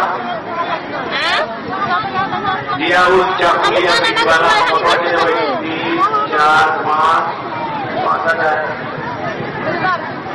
না আমি দেখতে পাচ্ছি কানা হয়ে মুখ্যমন্ত্রী হাজি সাহেব 2000, মাস্টার আলাউদ্দিন সাহেব 2000 টাকা। আমি সকলের জন্য কিছু কথা বলতে চাইছিলাম, যারা জানেন বুঝেন। আমাদেরও তো কিছু বোঝা দরকার, আপনাদের কাছে আছে জানেন, আমি তো সব বুঝি না। ফলে আমি আপনাদেরকে বলতে চাই, আমি আপনাদের সামনে প্রথম ব্রিটিশরা মিথ্যা ইতিহাস তৈরি করেছে। সেই মিথ্যা ইতিহাসের ভিত্তিতে আজকে ভারতের মুসলমানদেরকে মিথ্যা ইতিহাস রচনা করে মানুষের কাছে ছোট করা হয়েছে। এটা আপনাদের বলতেছে। আমি কাছে বলে দিয়েছি নরেন্দ্র মোদীজি, আপনি যেখানে বসে আছেন তারই একটা ইন্ডিয়া গেট আছে, সেখানে 9,666 জন স্বাধীনতা সংগ্রামের নামের লিস্ট আছে। দাদার যেমন লিস্ট থাকে, 1 নম্বরে একটা লিস্ট আছে। 1 নম্বরে যার নাম আছে সে শুধু শের আলী খান নয়, সে মৌলানা শের আলী খান। কি শুনতে পেলেন? যারা শুনতে পেলেন, মৌলানা শের আলী খান। আপনি নরেন্দ্র মোদীজি আপনি নেমে দেখেন যে মৌলানা শের আলী খান 1 নম্বরে নামটা আছে। 9,666 জন মুসলমানের নাম আছে। আমি একজন মৌলানার নাম বলছি, ইতিহাসটা জানাতে হবে। আমাদেরকে কেউ দেশবিরোধী বলবে, দেশ থেকে লাঠি মেরে তাড়িয়ে দেবো বলবে। মহারাষ্ট্র থেকে কে চাকরি তাড়ে? উদ্ধব ঠাকরের নাম শুনেছেন? এটার নাম ইতিহাসের চাকা। ইতিহাসের চাকা ঘুরছে। মহারাষ্ট্রে উদ্ধব ঠাকরে, তিনি আজ বিজেপির সাথে আছেন, আলাদা হলেন। এ কথা বলেন না। দুজনই একই গুরু, দুজনই হিন্দুত্ববাদী লবি, দুজনই এক জিনিস, কেউ কমাবেশি নয়। সেই জন্য কংগ্রেস দল যেতে বিপুজি করছিল, এনসিপি বিপুজি করছিল। আমার বক্তব্যটা বোঝার চেষ্টা করবেন। ভারতে ইতিহাসের চাকাটা ঘুরবে জোরে বলে ইনশাল্লাহ। প্রধান আকাশটা নরেন্দ্র মোদীকে পিঠ খেতে হয় কি আল্লাহ জানে। জোরে বলো নারায়ে তাকবীর, জোরে বলো নারায়ে তাকবীর। পিঠ খেয়ে মরতে হয় কিনা এসব কথা আপনি শুনবেন না তো কি শুনবেন? নবাব সিরাজউদ্দৌলাকে যারা মেরেছিল, নবাব সিরাজউদ্দৌলাকে যারা মেরেছিল, একটা লোকও ভালোভাবে বাঁচেনি, কেউ আত্মহত্যা করে। বুঝতে পারছেন কি? ভারতবর্ষে মুসলমানদের সাথে যে আচরণ হচ্ছে, তাতে আল্লাহ না করে অমিত বাবু পাগলা হয়ে যায়। যারা বলে নারায়ে তাকবীর, যারা বলে নারায়ে তাকবীর। হাজার অমিত বাবুকে দেখেছি, এবার ইন্ডিয়ার অমিত বাবুকে দেখা হবে ইনশাল্লাহ। যারা বলে নারায়ে তাকবীর, নাও নামেন না। সেই কথাগুলি শোনাতে এত দূর থেকে আপনারা যদি মনে করেন, আমি আপনাদের বলতে চাই ইতিহাসের গতি পাল্ট হবে। বাবরি মসজিদ রাম মন্দির ভেঙে হয়নি, এটা মিথ্যা ইতিহাস। অতএব একটা মিথ্যা জিনিস দিয়ে একটা সত্য জিনিস নিয়ে করে দেওয়া হবে, এটা মানা মানে অন্যায়, এটা মানা যাবে না। যারা ইনশাল্লাহ মানা যাবে, কথা রাজি আছে, যারা রাজি আছেন ইনশাল্লাহ। ফলে আমরা এই কথাটা আপনাদের শুনিয়েছি। দ্বিতীয় কথা বলেছি, ভারতকে আমরা ভালোবাসি, হিন্দু মুসলমান আমরা ভাই ভাই। এই ফাটল যারা ধরাচ্ছে তাদের ক্ষমা নাই, এই কথা আপনাদের বলেছি। এবার আমি আপনাদের এলার্জি নিয়ে বলতে চাই, এই জন্যে লোক গণনা হওয়া ভালো, লোক গণনা হওয়া ভালো। দেশের সম্পদ মানুষ গণবে, নাগরিক নয় অথচ বাংলাদেশি লোক, পাকিস্তানি লোক আমাদের দেশে থাকবে, এটা আমরাও পছন্দ, কারণ আমরাও পছন্দ করি না। আমরা নাগরিকত্ব প্রমাণ করুক সরকার, কিন্তু নাগরিকত্ব প্রমাণের নামে একটা মিথ্যা কথা বলা হবে যে এই দেশে বাংলাদেশি মুসলমান 2 কোটি ঢুকেছে পশ্চিমবাংলায় এবং তাদেরকে এনআরসি করে আমরা বার করব। এই মিথ্যা কথা মানতে আপনারা রাজি আছেন? যারা মধ্যে রাজি আছেন, যারা রাজি আছেন তাহলে এই মিথ্যা কথা বলা হচ্ছে। আমরা বাংলাদেশ থেকে যদি কোনো মুসলমান এসে থাকি, সরকার যদি তার নাগরিকত্ব ছেড়ে নেয়, বিদেশ তার ক্যাম্পে যায়, জেলে যায়, আমাদের কোনো আপত্তি একদমই নাই। আমরা সেটা বলতে চাইনি। আপনারা জানেন দিল্লির পার্লামেন্টের হাওয়া অন্যদিকে ঘুরছে, সব বিলগুলো এনেছে ইসলামের বিরুদ্ধে, সব বিল। একটা বিলও মুসলমানদের বাইরে নাই, কোনো কাজ নাই। এনআরসির একটাই টার্গেট, মুসলমানদেরকে ভয় দেখানো আর মুসলমানদেরকে হয়রানি করা। আমরা অতীতে মেলা ভয় করেছি, আর ভয় করবো না, বলে ইনশাল্লাহ আর ভয় নাই। আমরা যদি মরে যাই, মরে যাব দেশকে ভালোবেসেই মরবো, দেশের মাটিতে থেকেই মরবো ইনশাল্লাহ। আর বাড়ি থেকে যদি কেউ বার করতে আসে তাহলে তাকে নিয়েই মরবো। এটা প্রথম কথা। রাজি আছেন তো? আলোচনা করেন, থাকবি জনগণের না হয়ে থাকবি। বিদেশ ক্যাম্পে যাওয়ার থেকে মরে যাওয়া ভালো। আমাদের দুনিয়া একটা এমপি আছে, শুনছেন? সে মেয়েছে লেখাটা কেনা নয়, সে পার্লামেন্টে একটা ঐতিহাসিক বক্তব্য রেখেছে। সে বলেছে, আপনারা আমাদের নথি চাইছেন, আমি যদি নরেন্দ্র মোদীর কাছে তার ডিগ্রির সার্টিফিকেটটা চাই, দিতে পারবেন না? বুঝতে পারেন আপনি? আপনি 100 বছর আগের নথি কাউরির কাছে আছে, যেন কাউরির কাছে আছে। এ হচ্ছে মানুষকে হয়রানি করার নাম। এই আদার্সে আমি মানি না। তিনি যদি আপনি এই হিন্দু ভাইদেরকে বলেছেন যে মুসলমান ভাইরা সব চলে যাবে, আর তোমরা আরামে থাকবা, তো তোমরা আরামে থাকো, ভালো। তোমরা এদেশের ইতিহাস জানো না? শিবাজির ইতিহাস জানো? শিবাজির ইতিহাস জানো? শিবাজিরা কি করেছে জানো? আমি আপনাদের জানাতে চাই, গোটা নদিয়ার মুসলমানদের কাছে, নদিয়ার হিন্দু ভাইদের কাছে মুসলমানদের বিরুদ্ধে এমন কথা বলা হয়েছিল যে নদিয়ার হিন্দু ভাইরা মুসলমানদের একদম দেখতে পাচ্ছে। যেদিন আসামের এই ঘটনা ঘটার পরে কলকাতাতে দিলীপ বাবুকে বলল হাওয়া উল্টো দিকে যাচ্ছে, আপনাকে নদিয়াতে যেতে হবে। শুনছেন? দিলীপ বাবু নদিয়াতে এলো। পরশু দিনের দিলীপ বাবু আর আজকের দিলীপ বাবু এক না। এটা দেখবেন, টিভিতে দেখবেন। আমরা ওকে দাঁড়াবো না, আমরা ওকে কিচ্ছু বলবো না। আমাদের ভাই বিজেপির লিডাররা বলেছে এই লোক দিয়ে আর কোনো কাম নাই। কেন? তার ভাষা এত কদর্য, কথাবার্তা এত নোংরা। এ কথাবার্তা বাংলার মানুষ বরদাস্ত করে না। আমরা এটা ভালো চোখে দেখিনি। তিনি হিন্দু ভাইদের বাড়ি বাড়ি গেলেন। আমার বিরুদ্ধে একটা বদনাম আছে যে আমি সাম্প্রদায়িক কথাবার্তা বলি। আমার এই কথাটার মধ্যে কোন সাম্প্রদায়িকতা আছে? যদি থাকে আমার আসামি করবে, কোনো অসুবিধা নেই। তো তিনি বাবু প্রত্যেকটা বাড়িতে গেছিলেন। এবারে প্রত্যেকটা বাড়িতে গিয়ে তিনি বলেছেন, আমাকে ভুল বুঝবেন না, হিন্দু ভাইদের কোনো ক্ষতি হবে না। মুসলমানদেরকে যদি আমরা রাখবো না দেশে, আমরা ওই হিন্দু ভাই চাই। আমার মনটা ভরে গেছে। এবছর আমি নদিয়ায় হিন্দু ভাইদের জালসা করেছি প্রায় 15টা। মুসলমান আছে 20টা, হিন্দু ভাই আছে 800 হিন্দু চাঁদা দিয়েছে। 20 ভাইকে বলেছে জালসা লাগাও। যারা বলো না রয়ে থাকবে, যারা বলে না রয়ে থাকবে। কেন? আমরা সত্য কথা বলেছি। আমরা বলেছি এরা হিন্দু মুসলমানের দুশ্মন। সেই নদিয়াতে তিনি গিয়ে বলেছেন, নদিয়ার হিন্দু ভাইরা বলেছে, এতদিন আপনার কথা বিশ্বাস করতাম, আপনার কথা বিশ্বাস করি না। বাড়িতে গিয়ে বসে গেছেন একটা বাড়িতে, কে বলেছেন কেন বিশ্বাস করেন না? বিশ্বাসের জন্য করি না। তোমরা আসামেও বলেছিলে মুসলমানদের নাম বাদ যাবে। আসামে তোমরা 14 লক্ষ হিন্দু বাঙালির নাম বাদ দিয়েছ। তো বাঙালি হিন্দুরা তো বাংলাদেশ থেকে চলে এসেছে, কারণ বাঙালি হিন্দুরা তো বাংলাদেশে থাকতে চাইনি। আর তোমরা বাঙালি মুসলমানদেরকে মাপ দিয়েছ। আমাদের দেশের নিয়ম আছে, পাক ভারত উপমহাদেশে স্বাধীনতার আগ থেকে হিন্দু মুসলমান যারাই ভারত আছে সবাই নাগরিক। তোমরা এমনি করে মানুষকে নষ্ট করতে চাইছ? আমরা চাই না। বলে না মুসলমানদের দেশের ভারসাম্য নষ্ট করতে। বলে কি করবা?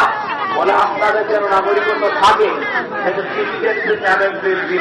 মহিলা দাঁড়িয়ে বলেছে যে আপনাকে একটা কথা বলবো,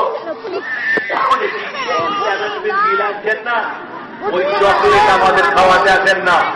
আর যদি ওই চকলেট খাওয়াতে আছেন তাহলে আপনাকে নিচে না চকলেট খাওয়াবো, সারা জীবন মনে থাকবে আপনার। বলেছে দিদিমা কেন? বলে আপনি কি মিলে এনেছেন? মিলে এনেছেন যে আমরা তারপরে আবেদন হবে, তারপরে ট্রাইব্যুনাল হবে, আমরা ওষুধ পাইকারা করতে পারবো না।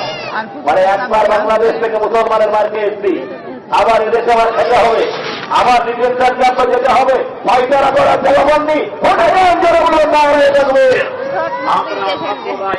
দৃষ্টিভঙ্গি করতে লাগিয়ে দেয়। ওরা আপনাদের বলতে চান এরা কি ভয়াবহ জিনিস, সাংঘাতিক জিনিস। এই জিনিস এত নোংরা, এত বাজে জিনিস আর পৃথিবীতে হয় না। আমি আপনাদের কাছে অনুরোধ করে আসছি, আমাদের সামনে এক ভয়ঙ্কর বিপদ, আমাদের সামনে এক ভয়ঙ্কর বিপদ।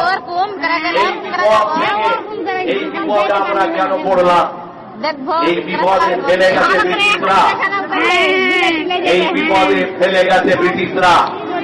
আরএসএসের ইতিহাস আপনাদেরকে মানুষের কাছে জানান দিতে হবে। কেন জানান দিতে হবে জানেন?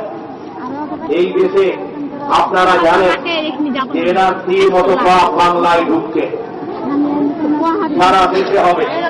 আমি একটা লোকের নাম বলছি, পার্লামেন্টের এমপি, তার নাম মাননীয় অধীর রঞ্জন চৌধুরী। তিনি বলেছেন আমার মামু বাংলাদেশের, আমিও বাংলাদেশে। তাহলে আমাদের কি আগে চলে যেতে হবে? আমরা আগে যাব, তারপর মুসলমানেরা যাবে। অতএব এই রাজনীতি আর চলবে না। আপনাদেরকে আমি একটা কথা বলতে চাই আজকে পরিষ্কার করে, আপনাদেরকে মুসলমান হয়ে থাকতে হবে।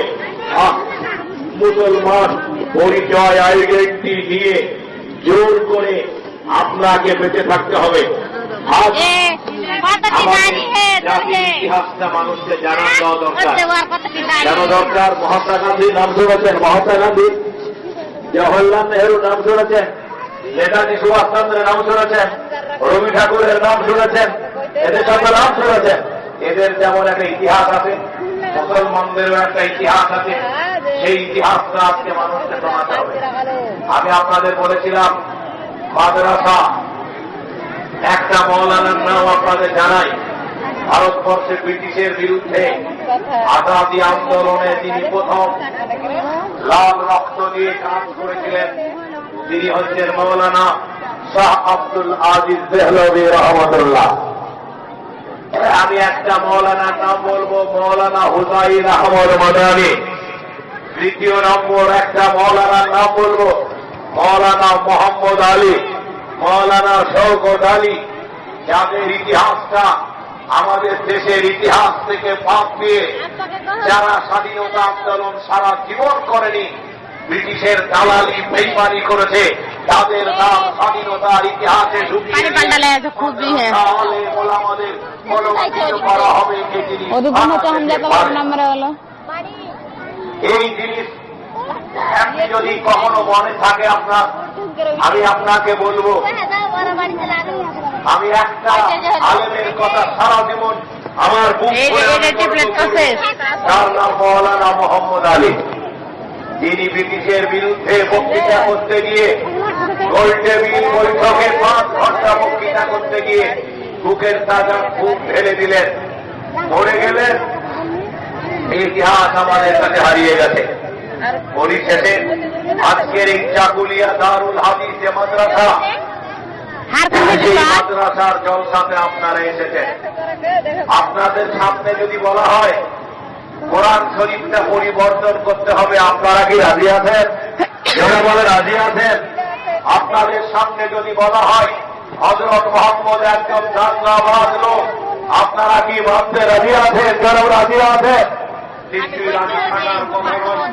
আজ এমনি করে আমাদের দেশে হযরত মোহাম্মদকে নিয়ে, কোরআনকে নিয়ে, হাদিসকে নিয়ে এমনি করে আমাদের মধ্যে একটা নবী বিরোধী, ইসলাম বিরোধী একটা পরিকল্পনা ভাবী কাজ চলছে। এখন তাহলে আমাদের কি করতে হবে? আমি আমার বক্তব্যের শেষের দিকে যাচ্ছি। আমার শেষের দিকে বক্তব্য হচ্ছে হেফাজতের মালিককে, জোরে বলেন হেফাজতের মালিককে, আরো জোরে হেফাজতের মালিককে। আপনাদেরকে আমি নিয়ে যাব ভারতবর্ষের 5টা রাজ্যে। আপনারা 5টা রাজ্যের ইতিহাস, মা বোন ভাই ব্রাদার, আমাদের সব থেকে কষ্টের রাজ্য মহারাষ্ট্র, সব থেকে কঠিন, যেখানে অসংখ্য দাঙ্গা হয়েছে, অসংখ্য মসজিদের ক্ষতি হয়েছে, অসংখ্য মাদ্রাসার ক্ষতি হয়েছে। যারা এই কাজে নেতৃত্ব দিয়েছেন তারা হচ্ছেন বাল ঠাকরে, তার ছেলের নাম উদ্ভব ঠাকরে। গত বছর তিনি বাবরি মসজিদ ভাঙতে গিয়ে জড়বাড়ি নিয়ে ময়দানে নেমেছিলেন।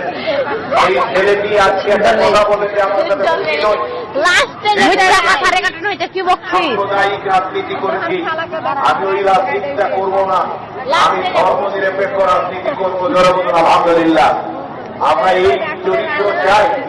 আমরা কাউরি বিরুদ্ধে নই, আমরা চাই আমাদের মসজিদ, আমাদের মাদ্রাসা, আমাদের খানকা, আমাদের কবরস্থান সব যেন সংরক্ষণ হয়। বর্তমান যে বাংলা, এই পশ্চিম বাংলায় প্রায় 3 কোটি মুসলমান বসবাস করে। এই 3 কোটি মুসলমানকে টার্গেট করা হয়েছে। 2 কোটি মুসলমানকে বিপদে ফেলা হবে, আর 1 কোটি মুসলমান শান্তিতে থাকবে। 2 কোটি মুসলমান কষ্ট পাবে, আর 1 কোটি লোক এরকম ভাবে এটা হবে না। সেই জন্য আপনারা জানেন যে আমাদেরকে আজকে বেঁচে থাকতে গেলে মাথা উঁচু করে, কোমর শক্ত করে, মাথা দৃঢ় করে ওরা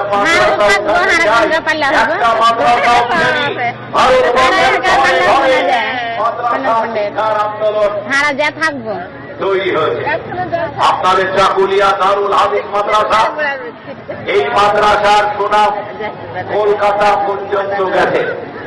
কলকাতা পর্যন্ত যান, এখানে একটা ভালো মাদ্রাসা আছে।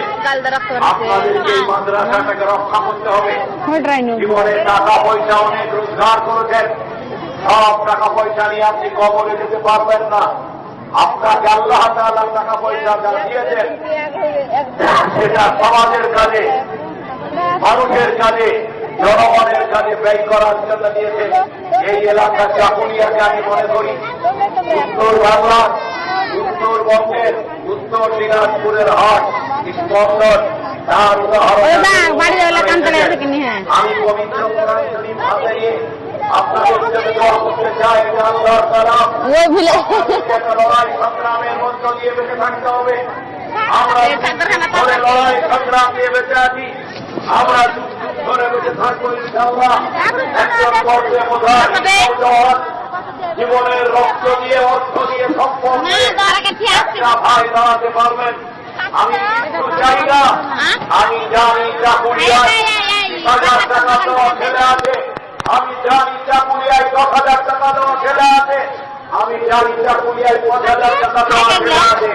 আমি আপনাদের একজন গোলাম হিসাবে, একজন ভাই হিসাবে আমি আপনাদের কাছে অনুরোধ করতে চাই, চাকুরিয়ার এই মাদ্রাসার জন্য 30 পারা কোরআন শরীফ বুকে নিয়ে আসতে চাচ্ছি। আমরা কোরআন যদি আমাদের করতে চাই, আমরা কোনো মতে এটা আমাদের রাজি নাই। সেজন্য আপনাদের কাছে আমার অনুরোধ, একটা ভাই দাঁড়িয়ে মা বাবা কবরে শুয়ে আছে, তাদের আত্মার মাত্রা দেওয়ার জন্য নিজের সন্তান সন্তানের মঙ্গল কামনায়, নিজের মঙ্গল কামনায় এমন একজন ভাই আছেন, বাবা মা তার রোগ নিরাময়ের জন্য মহান আল্লাহ পাকের কাছে প্রার্থনা করার জন্য এমন একজন ভাই আছেন, খোদা করিম ভাই। আল্লাহ প্রেমিক ভাই, আপনার বিবেকের কাছে আমার আবেদন, যেখানে কোরআনের শিক্ষা হয়, যেখানে রাসূলুল্লাহ হাদিসের শিক্ষা হয়, যেখানে ছেলেদেরকে মাথায় কাপড় বেঁধে ইসলাম প্রচারের দায়িত্ব দেওয়া হয়, সেরকমের একজন ভাই এখানে কেউ আছেন যিনি অন্তত 5,000, 2,000, 1,000 আল্লাহর রাস্তে কোন ভাই আছেন 5,000, 1,000, 2,000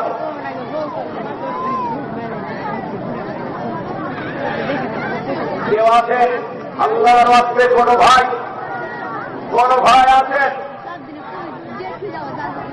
কোন ভাই আছেন? ভাইজান, আমি আপনাদের অনুরোধ করতে চাই,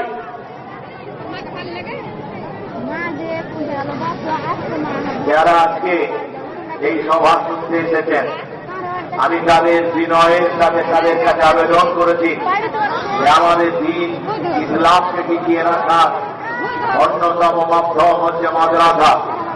সেই মাদ্রাসাগুলিকে রক্ষা করার দায়িত্ব আমাদের। এলাকার তরুণ যুবক মাদ্রাসার ব্যক্তি সমস্ত ভাইদের কাছে আমার আবেদন যে আপনারা যে যা পারেন 2,000, 1,000, 500, 200, 500 এরকমের কোন ভাই আপনারা আছেন? কোন ভাই আপনারা কোন ভাই আছেন কেউ অর্থনৈতিক সাহায্য করার জন্য এই মাদ্রাসায়?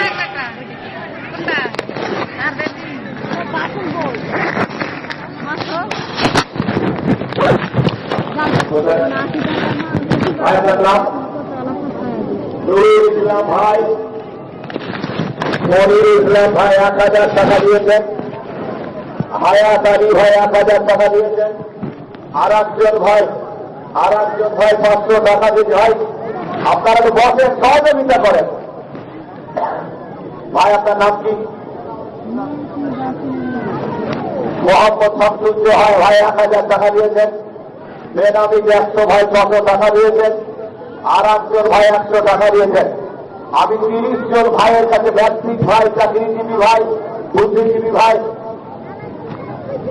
বাবার নামে এই ভাইটি 20 কিলো ধান আর 100 টাকা দিয়েছেন।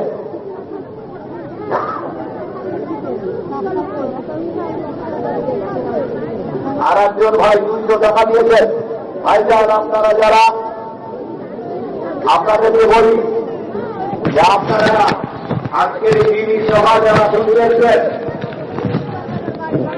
তাদেরকে বলতে চাই, আপনার সকলে মিলে 500, 200, 1,000, 2,000 যার পক্ষে যতটুকু সাহায্য করা সম্ভব, আপনারা দিনী মাদ্রাসা, এই চাকুলিয়া দারুল হাদিস মাদ্রাসা আজকে দেখতে দেখতে আপনাদের সম্ভব, আপনারা জানেন সেটা আজকে বড় হয়েছে।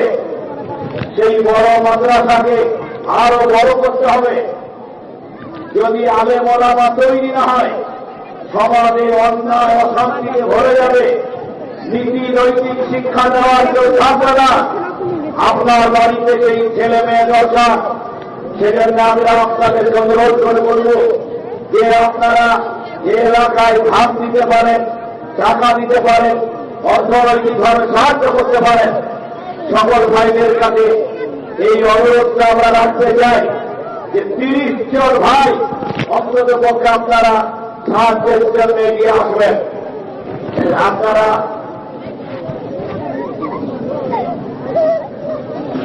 আর একজন ভাই 500 টাকা দিয়েছে। ভাইয়ের নাম কি?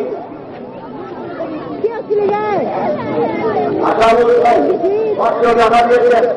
আমি আপনাদের সকলকে বলব যে আপনারা দিনী সভা শুনতে এসেছেন।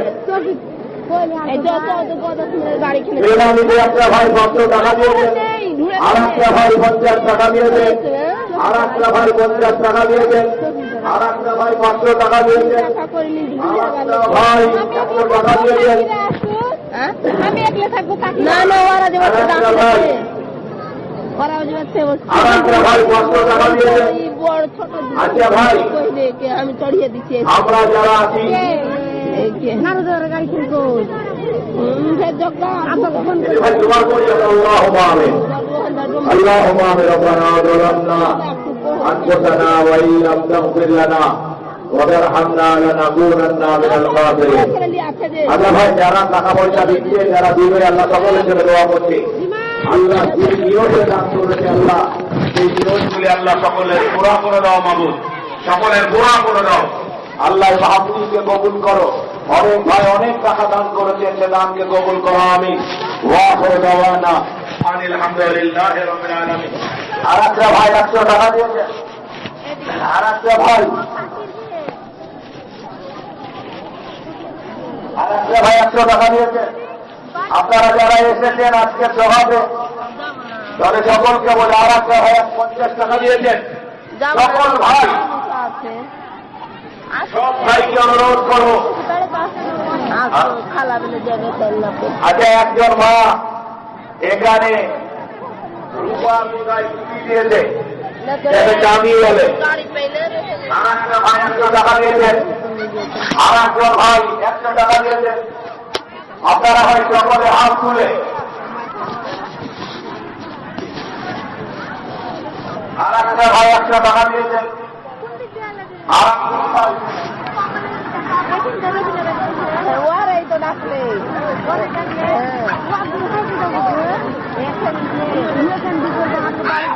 আমরা সকল শ্রোতাদের উদ্দেশ্যে যারা এই জলসা শুনতে এসেছিলেন সকল শ্রোতাদের উদ্দেশ্যে আমাদের একটা বক্তব্য যে আপনারা আজকের এই মহতী ধর্মসভা যারা শুনলেন বা শুনতে এসেছেন তাদের সবাইকে অনুরোধ করব যে আপনারা এই মাদ্রাসাটার হেফাজত করার জন্য এই মাদ্রাসাটাকে বাঁচিয়ে রাখার জন্য চিকিৎসা করার জন্য কারণ এখানে সরকারের কোনো অনুদান দেওয়া হয় না সরকার কোনো সাহায্য করে না আপনারাই সরকার আপনারাই সবকিছু দান করেন আপনারাই সাহায্য করেন অথবা আপনাদেরকে সকলকে সাহায্য করার জন্য বিনীতভাবে বিনম্রভাবে আপনাদের সকল অনুরোধ করা হচ্ছে আপনারা এই মাদ্রাসার ধার দিতে পারেন টাকা দিতে পারেন আমাদের তারা গোটাকে দেখার জন্য আপনারা আমাদের কাছে এটা দিতে পারেন আপনারা ভাই আর একটা ভাই 100 টাকা দিয়েছেন আর একজন ভাই 100 টাকা দিয়েছেন আর একজন ভাই 100 টাকা দিয়েছেন আরে আর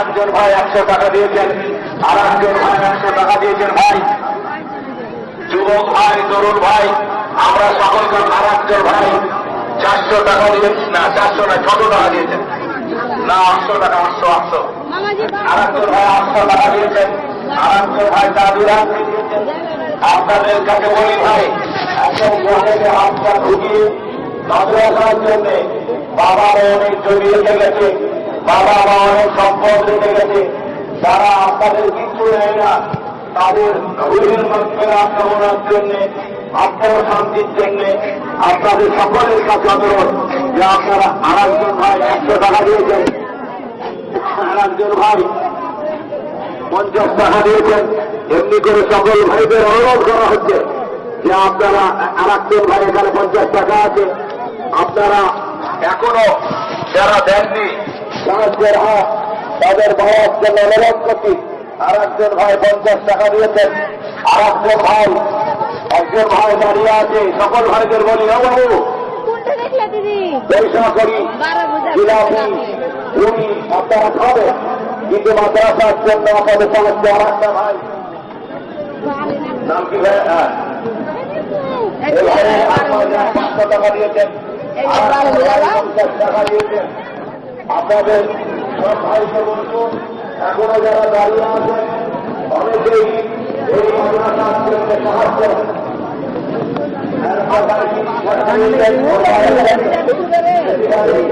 ওঠে 100 টাকা দিতে হবে যারা কাছে জমা করি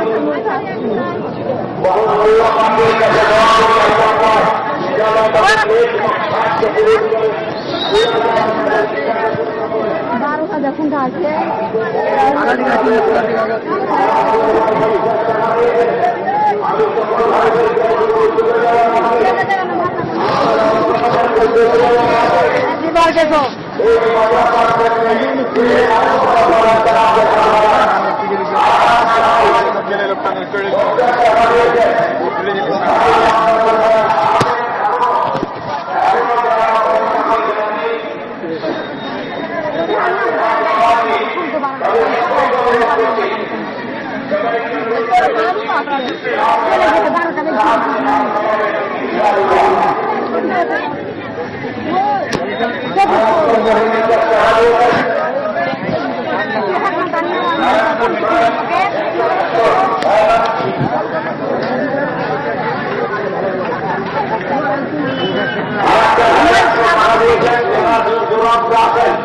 এদিক ওদিকে ছড়িয়ে ছিটিয়ে আছেন তাদের সবাই জানেন যে মাদ্রাসার নাম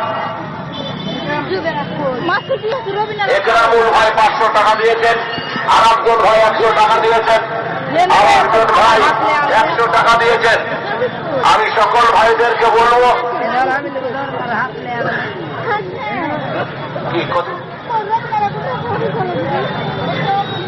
ধান একটি ভাই 40 কেজি একটা ভাই ধান দিলেন, আমাদের এখানে ধানের আবাদ হয়, সেইগুলো দিয়ে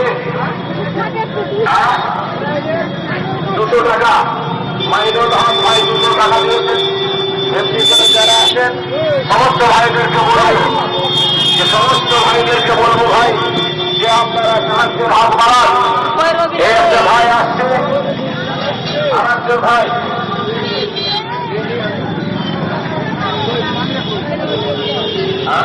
একটা মুসলমান ভাই কিছু পয়সা দিয়েছে। আমরা যত কথাই বলতে চাই সব কথা শেষ কথা হচ্ছে যে আমাদেরকে কিছু পৃথিবী থেকে ভালো কাজ করে যেতে হবে। ভালো কাজ যদি আমরা করে না যাই তাহলে লাভের ফায়দা। একটা ভাই 50 টাকা দিয়েছে, আর একটা ভাই 50 টাকা দিয়েছে।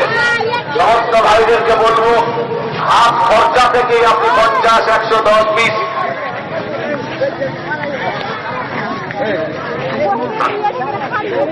আচ্ছা আপনারা আর কেউ যারা আছেন